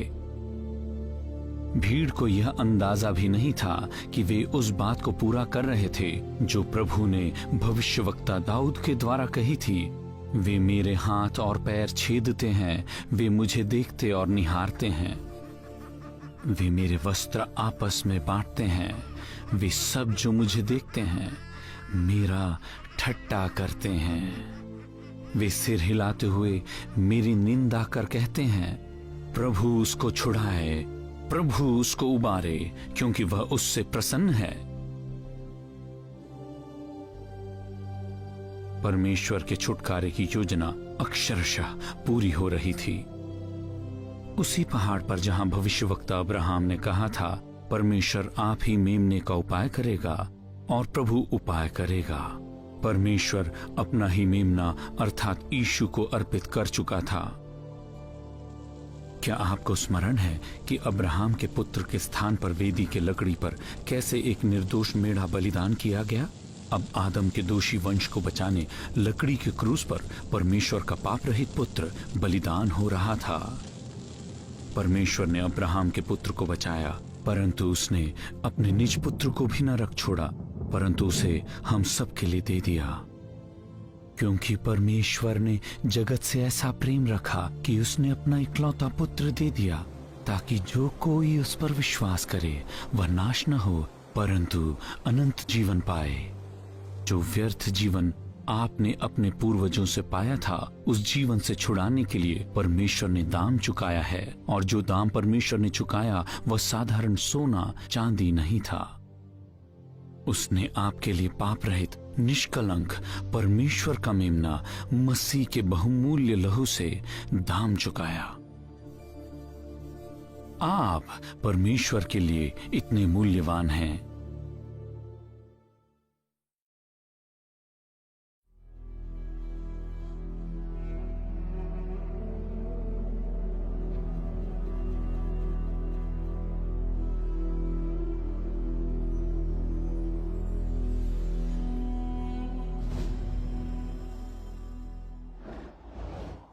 परमेश्वर के छुटकारे की योजना को पूरा करने के लिए प्रभु यीशु ने पाप के कारण होने वाली लज्जा को सहा।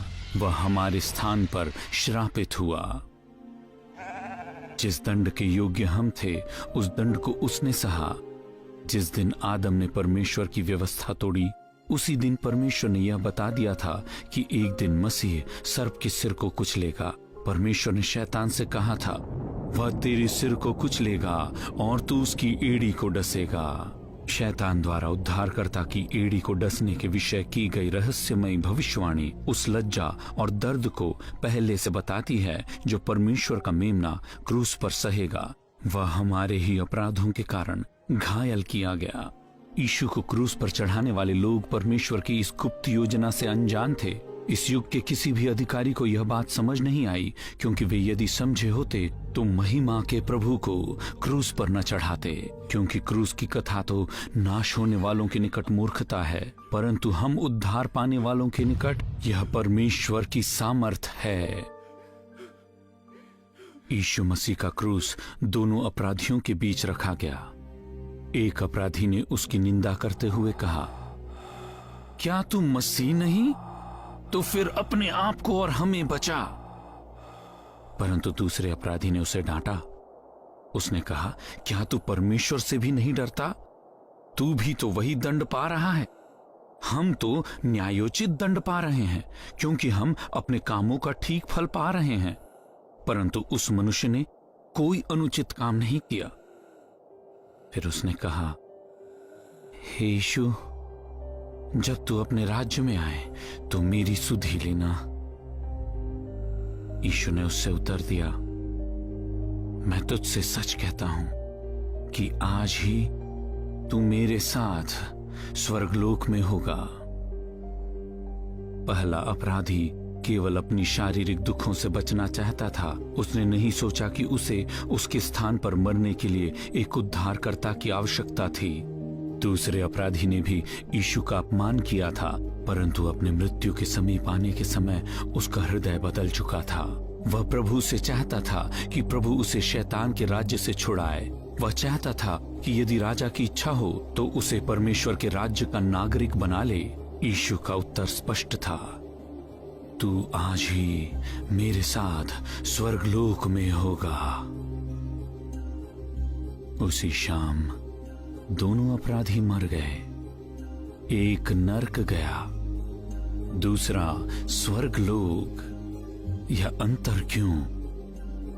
पहले ने उद्धारकर्ता राजा पर विश्वास न किया, पर दूसरे ने विश्वास किया।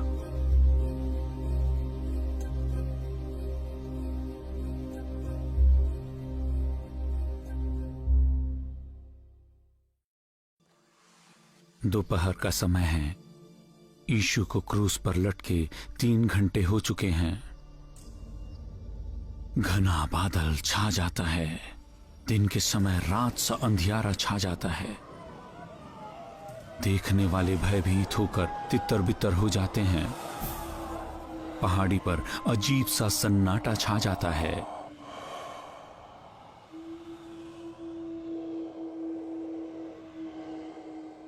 तीन घंटे के बाद यीशु पुकारते हैं, हे मेरे परमेश्वर, हे मेरे परमेश्वर, तूने मुझे क्यों छोड़ दिया?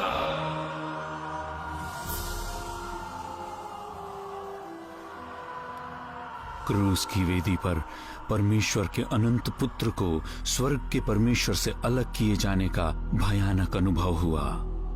इस अंधियारे समय के दौरान परमेश्वर ने हमारे पापों को लिया और उसे अपने पवित्र पुत्र पर लाद दिया। मनुष्य की आंखों से यह छिपा रहा। यीशु मसीह सिद्ध पाप बलि बन गए। क्योंकि यीशु पर जगत के भूत, वर्तमान व भविष्य के समस्त पाप लदे हुए थे, इसलिए स्वर्ग के परमेश्वर को अपनी नजरें हटानी पड़ी, क्योंकि उसकी आंखें इतनी शुद्ध है कि वह बुराई को देख ही नहीं सकता। 3 घंटे तक पाप के विरुद्ध परमेश्वर का क्रोध अपने ही होम बलि पर बरसता रहा।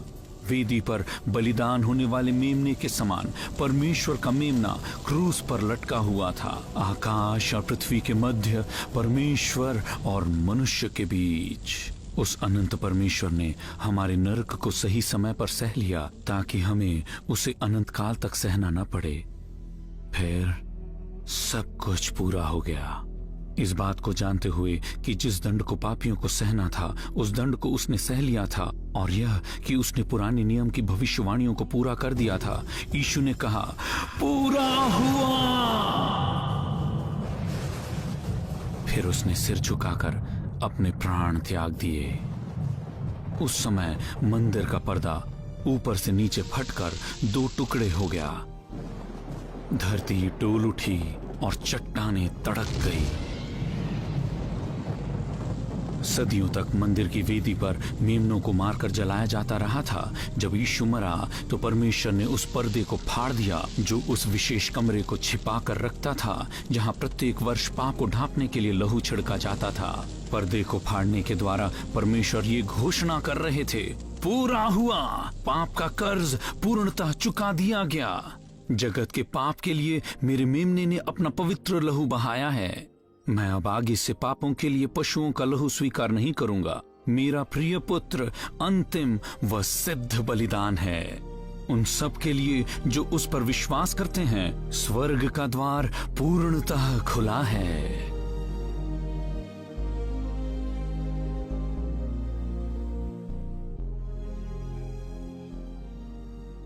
700 वर्ष पहले यशाया भविष्यवक्ता ने लिखा था, वह हमारे ही अपराधों के कारण घायल किया गया, वह हमारे अधर्म के कामों के हेतु कुचला गया।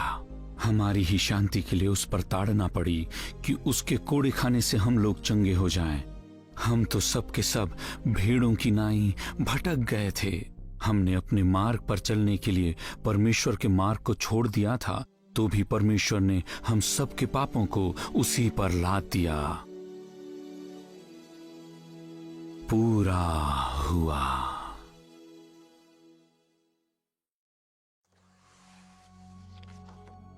यीशु नासरी मर गया। यह निश्चित करने के लिए एक सैनिक ने उनके पसली में भाला बेधा। खून और पानी फूट निकला। चेलों की भी उम्मीद मर गई। चेले यही सोचते रहे कि यीशु रोमी शासन को कुचलकर इस पृथ्वी पर अपना राज्य स्थापित करना चाहिए। चेले अभी तक तीसरे दिन उसके जी उठने की प्रतिज्ञा को समझ नहीं पाए थे।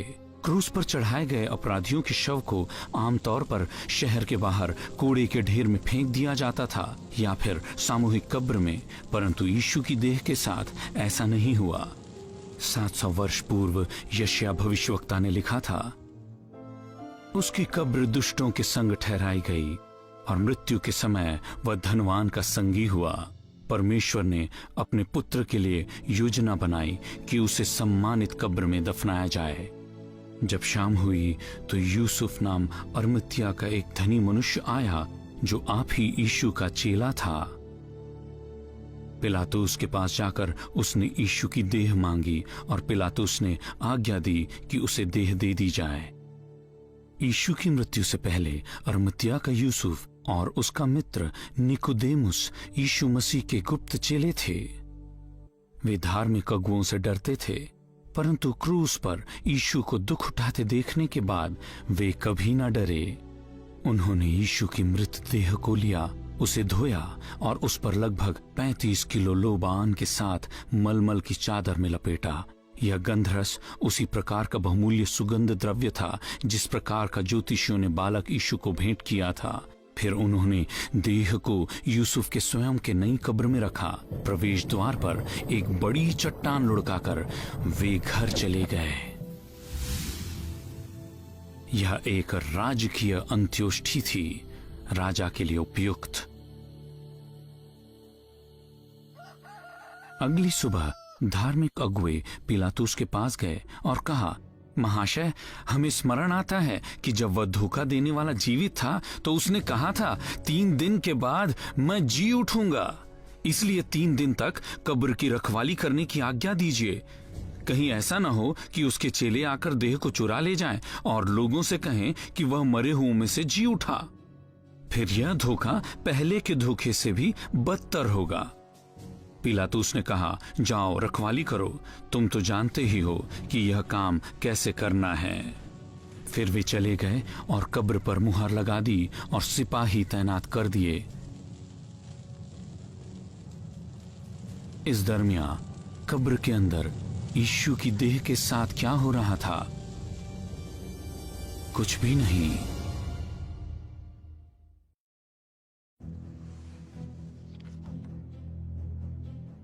जिस दिन से आदम ने पाप किया, उस दिन से मृत्यु मानव परिवार पर एक क्रूर शासक के रूप में राज करता रहा। यदि यीशु ने कभी भी पाप किया होता तो मृत्यु उसकी देह को सड़ाना आरंभ करती, बदबू फैलती और धीरे से सब कुछ मिट्टी में मिल जाता।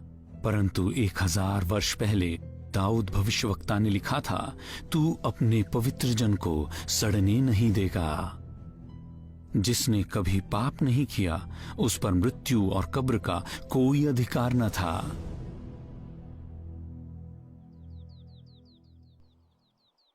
यीशु मसीह के मारे और गाड़े जाने के बाद तीसरे दिन रविवार बड़ी सुबह कई स्त्रियां देह पर सुगंध द्रव्य लगाने के लिए आईं। एकाएक एक बड़ा भूकंप आया। स्वर्ग से एक स्वर्गदूत उतरा। उसने चट्टान को खिसका दिया और उस पर बैठ गया। सिपाही बेहोश हो गए, परंतु स्वर्गदूत ने स्त्रियों से कहा, भयभीत न हो, मैं जानता हूं कि तुम यीशु को जो क्रूस पर चढ़ाया गया था ढूंढती हो। वो यहां नहीं है, वह अपने कहे अनुसार मृतकों में से जी उठा है।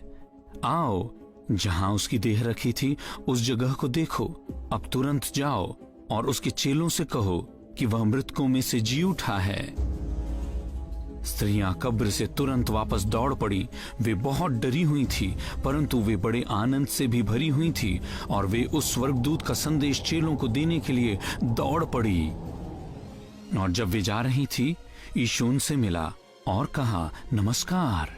वे उसकी ओर दौड़ी, उसके पैरों पर गिर पड़ी, उसकी आराधना की। इसी बीच सिपाहियों ने नगर में जाकर धर्म गुरुओं को जो कुछ हुआ था सब कुछ बता दिया। तब अगुओं ने उन्हें बहुत सा घूस देकर कहा, तुम कहना, हम रात में जब सो रहे थे तो यीशु के चेले देह चुरा कर ले गए। परंतु उनके झूठ से सच्चाई छिप न सकी। कब्र खाली थी। यीशु ने हमारे पाप का कर्ज चुका दिया। अपने दफनाए जाने के द्वारा यीशु मृत्यु और सड़न के गड्ढे में गए। अपने पुनरुत्थान के द्वारा यीशु ने मृत्यु को जीत लिया और अब वह कहता है, मत डर, मैं प्रथम और अंतिम हूं। मैं मर गया था और अब देख, मैं युगान युग जीवता हूं और मृत्यु और अधोलोक की कुंजियां मेरे पास हैं। उन सब के लिए जो इस सुसमाचार पर विश्वास करते हैं, मृत्यु उस राजा की उपस्थिति में जाने का द्वार मात्र ही है, जो कहता है इसलिए कि मैं जीवित हूं तुम भी जीवित रहोगे।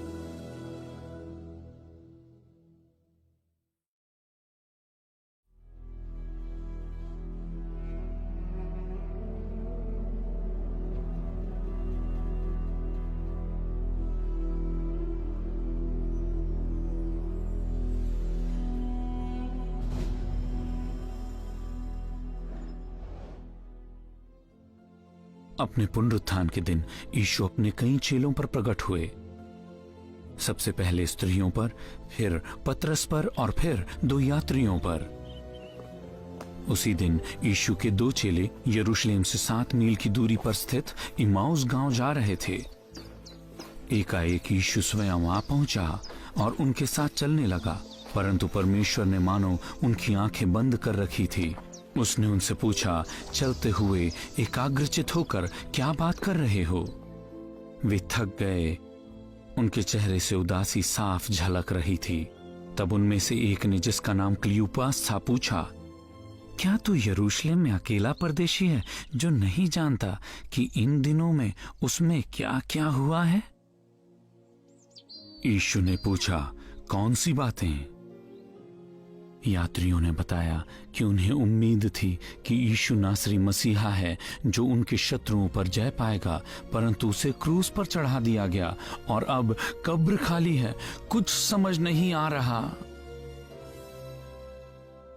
तब यीशु ने उनसे कहा, हे मंदमतियों, भविष्यवक्ताओं ने पवित्र शास्त्र में जो सब लिखा है उस पर विश्वास करना तुमको कठिन जान पड़ता है। क्या यह स्पष्ट नहीं बताया गया है कि अपनी महिमा में प्रवेश करने से पहले मसीहा को ये सब कुछ सहना होगा? तब यीशु ने मूसा से और सब भविष्यवक्ताओं से आरंभ करके सारे पवित्र शास्त्रों में से अपने विषय में की बातों का अर्थ उन्हें समझा दिया।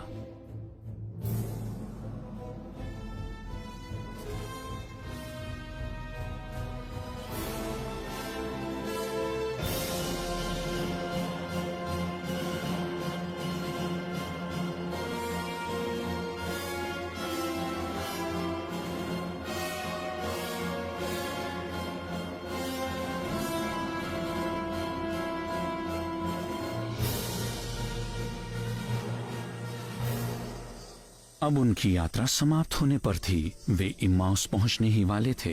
यीशु ने ऐसा दिखाया मानो वह आगे जाना चाहता था, परंतु उन्होंने उससे विनती की, शाम हो रही है, रात यहीं रुक जाइए।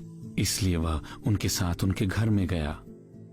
जब वे भोजन करने बैठे तो उसने रोटी ली और धन्यवाद दिया, फिर उसने रोटी तोड़ी और उन्हें दी।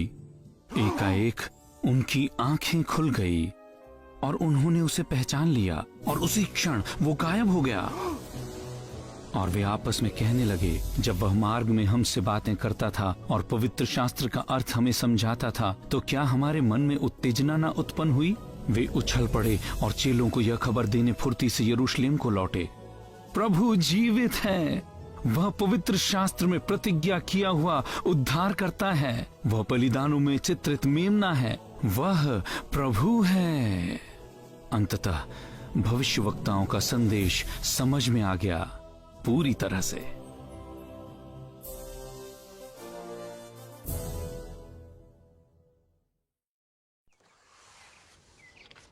ये रविवार की संध्या थी।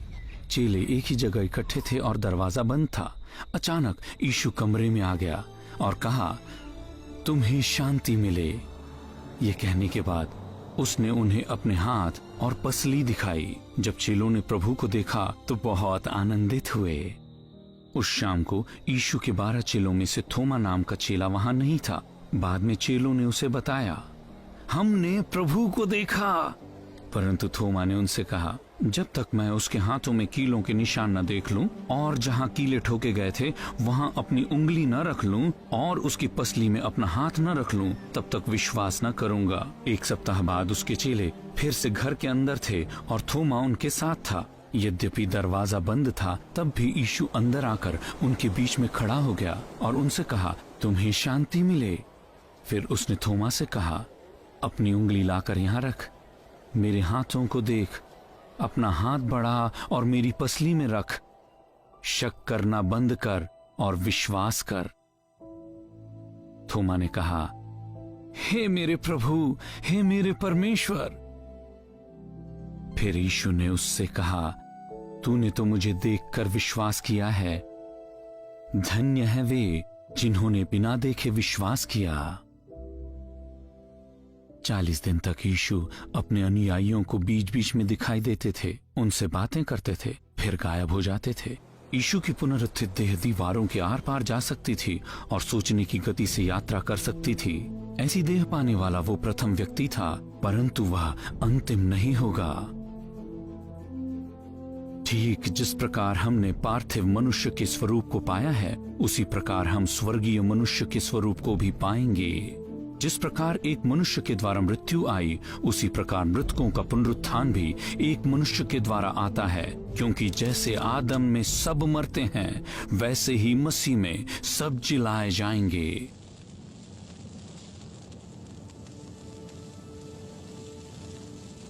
क्या आप समझ पाए हैं कि आप एक असहाय पापी हैं और परमेश्वर के राज्य में जीने का अधिकार पाने का कोई रास्ता आपके पास नहीं है? क्या आप विश्वास करते हैं कि प्रभु यीशु मसीह आपके पापों के लिए आपके स्थान पर मरे और मृत्यु को हराकर आपके लिए फिर जी उठे?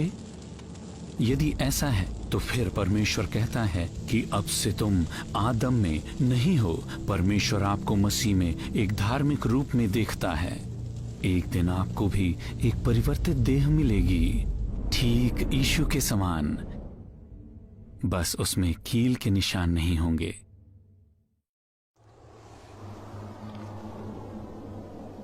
जिस राज्य को आदम शैतान के हाथों हार चुका था, उसे यीशु ने वापस जीत लिया। शैतान और दुष्ट आत्माओं पर, आंधी और पानी पर, बीमारी और भूख पर, पाप और मृत्यु पर अपने पूर्ण अधिकार के द्वारा यीशु ने दिखाया कि उसके पास सिद्ध नियंत्रण था।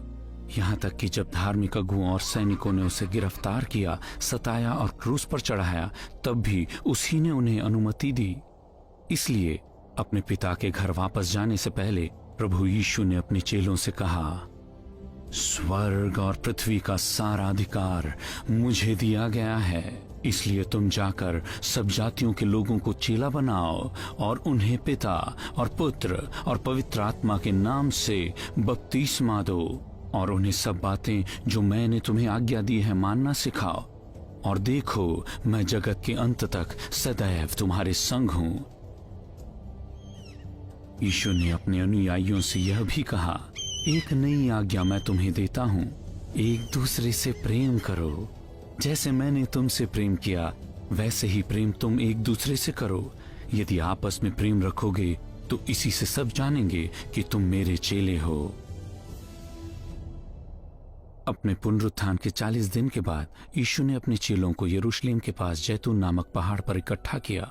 चेले जानना चाहते थे कि वह कब लौटेगा। यीशु ने उत्तर दिया, उन समयों या कालों को जानना जिनको पिता ने अपने ही अधिकार में रखा है तुम्हारा काम नहीं, परंतु जब पवित्र आत्मा तुम पर आएगा तब तुम सामर्थ पाओगे और यरूशलेम और सारे यहूदिया और सामरिया में और पृथ्वी की छोर तक मेरे गवाह होंगे। यह कहकर वह उनके देखते देखते ऊपर उठा लिया गया।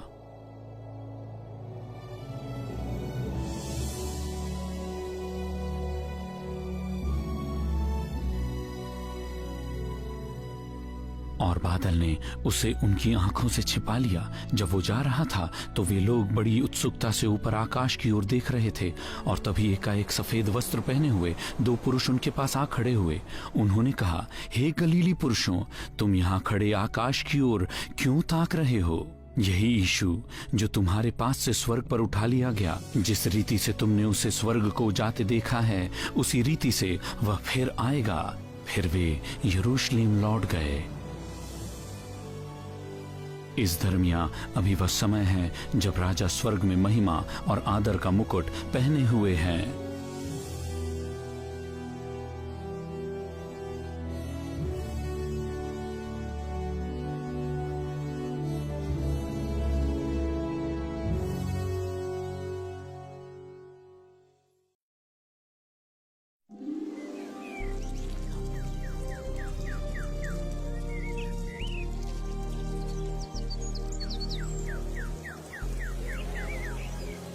उस वैभव की कल्पना करें, उन रंगों को, उस संगीत को, उत्तेजना को। करोड़ों स्वर्गदूत आपस में बात कर रहे हैं। राजा वापस आ रहा है, परंतु वो पहले से अलग दिखाई देगा। जिसने मनुष्य को परमेश्वर के स्वरूप बनाया, वही अनंत काल तक मनुष्य के स्वरूप को धारण किए रहेगा। स्वर्गीय नगर में एक सन्नाटा छा जाता है। अचानक तुरहियों से राजकीय धुन बजने लगता है। सन्नाटा जाता रहा। इसके बाद एक जोरदार घोषणा होती है, हे सनातन के फाटकों ऊंचे हो जाओ, हे सनातन के द्वारों ऊंचे हो जाओ और महिमा के राजा को प्रवेश करने दो। ये महिमा का राजा कौन है? परमेश्वर जो सामर्थी और पराक्रमी है, प्रभु युद्ध में पराक्रमी। यह महिमा का राजा कौन है? प्रभु सर्वशक्तिमान महिमा का राजा है। फाटक पूरा खुल जाता है और महाजय घोष के मध्य विजेता का प्रवेश होता है। मेमना का प्रवेश युद्ध के घावों को लिए मनुष्य का पुत्र यीशु।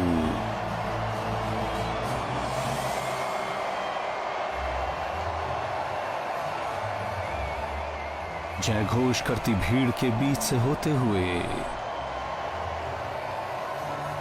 वह अपने पिता के सिंहासन की ओर बढ़ता है। मुड़कर वह आदम के छुड़ाए हुए वंश को देखता है और बैठ जाता है। मिशन पूरा हुआ। फिर स्वर्ग के नागरिक अपने प्रिय राजा के लिए इस नए गीत को गाते हैं। तू योग्य है क्योंकि तूने वध होकर अपने लहू से हर एक कुल और भाषा और लोग और जाति में से परमेश्वर के लिए लोगों को मोल लिया है। फिर स्वर्गदूतों ने परमेश्वर की प्रशंसा करते हुए सिंहासन को घेर लिया और गाने लगे, वध किया हुआ मेमना ही सामर्थ, आदर और महिमा के योग्य है। अभी भी धरती पर आदम के अधिकांश वंशज शैतान के पाप और मृत्यु के तबाह राज्य में गुलाम हैं, परंतु आजादी मिल सकती है। अपनी मृत्यु, दफनाए जाने और पुनरुत्थान के द्वारा प्रभु यीशु ने निर्णायक युद्ध जीत लिया।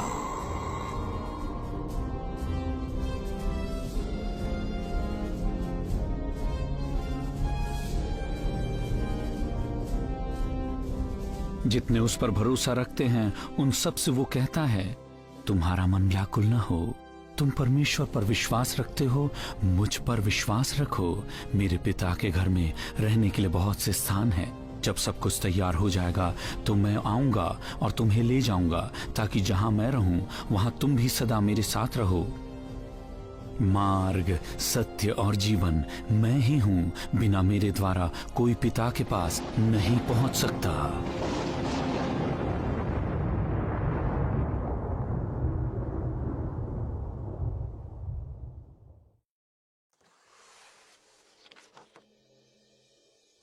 आने वाले दिनों में जब यह संसार अपने तुच्छ भागदौड़ और झूठे धर्म में व्यस्त होगा, तब महिमा का राजा धरती पर वापस आ जाएगा, परंतु अब गधे के बच्चे पर सवार होकर नहीं, और न ही ठट्टे पर उड़ाए जाने या कांटों का मुकुट पहनने। पुनरुत्थित राजा ने यूहन्ना को उस आगामी दिन की एक झलक दिखाई। मैंने स्वर्ग को खुला हुआ देखा और देखता हूँ कि एक श्वेत घोड़ा है। उस पर एक सवार है जो विश्वास योग्य और सत्य कहलाता है। वह धर्म के साथ न्याय और युद्ध करता है। उसकी आंखें आग की ज्वाला है। उसके सिर पर बहुत से राज मुकुट हैं। उसका नाम परमेश्वर का वचन है। स्वर्ग की सेना श्वेत घोड़ों पर सवार और श्वेत और शुद्ध मलमल पहने हुए उसके पीछे पीछे हैं। उसके वस्त्र और जांघ पर यह नाम लिखा है, राजाओं का राजा और प्रभुओं का प्रभु।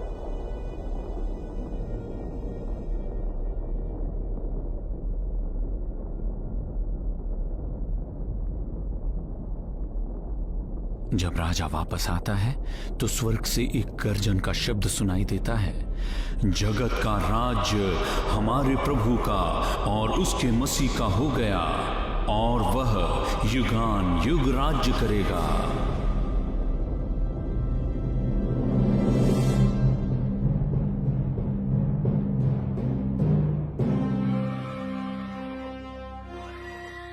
राजा के शत्रु राजा के सामने पिघल जाएंगे। फिर वो शैतान को बांधेगा और उस थके हुए संसार को दिखाएगा कि एक धर्मी राज्य कैसा होता है। यह धरती का सर्वोत्तम समय होगा। प्रभु पूरी धरती का राजा होगा। उस दिन केवल एक ही प्रभु होगा और उसका नाम भी एक ही माना जाएगा।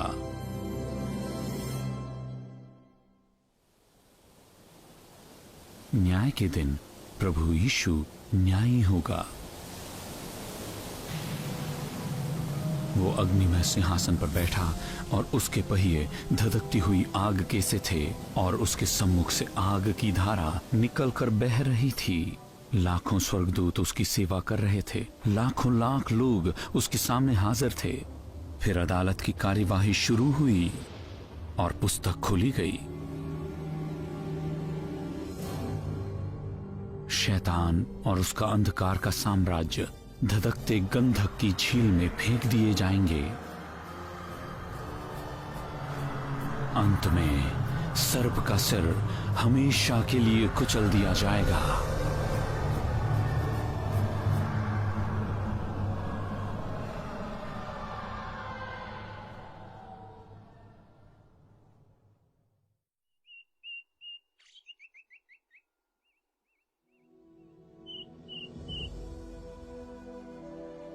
ज्योति के राज्य के नागरिकों की बात करें तो परमेश्वर उनके लिए एक नया आकाश और नई पृथ्वी बनाएगा। वे उसके लोग होंगे और परमेश्वर स्वयं उनके साथ होगा और उनका परमेश्वर होगा। वह उनकी आंखों से सब आंसू पोंछेगा। फिर कोई मृत्यु या रोना पीटना न होगा।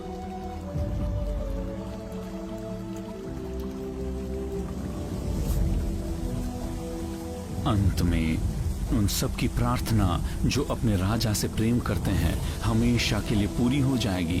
तेरा राज्य आए, तेरी इच्छा जैसे स्वर्ग में पूरी होती है वैसे ही पृथ्वी पर भी हो। क्या यह आपकी प्रार्थना है? क्या आपने महिमा के राजा के सामने सिर झुकाया है?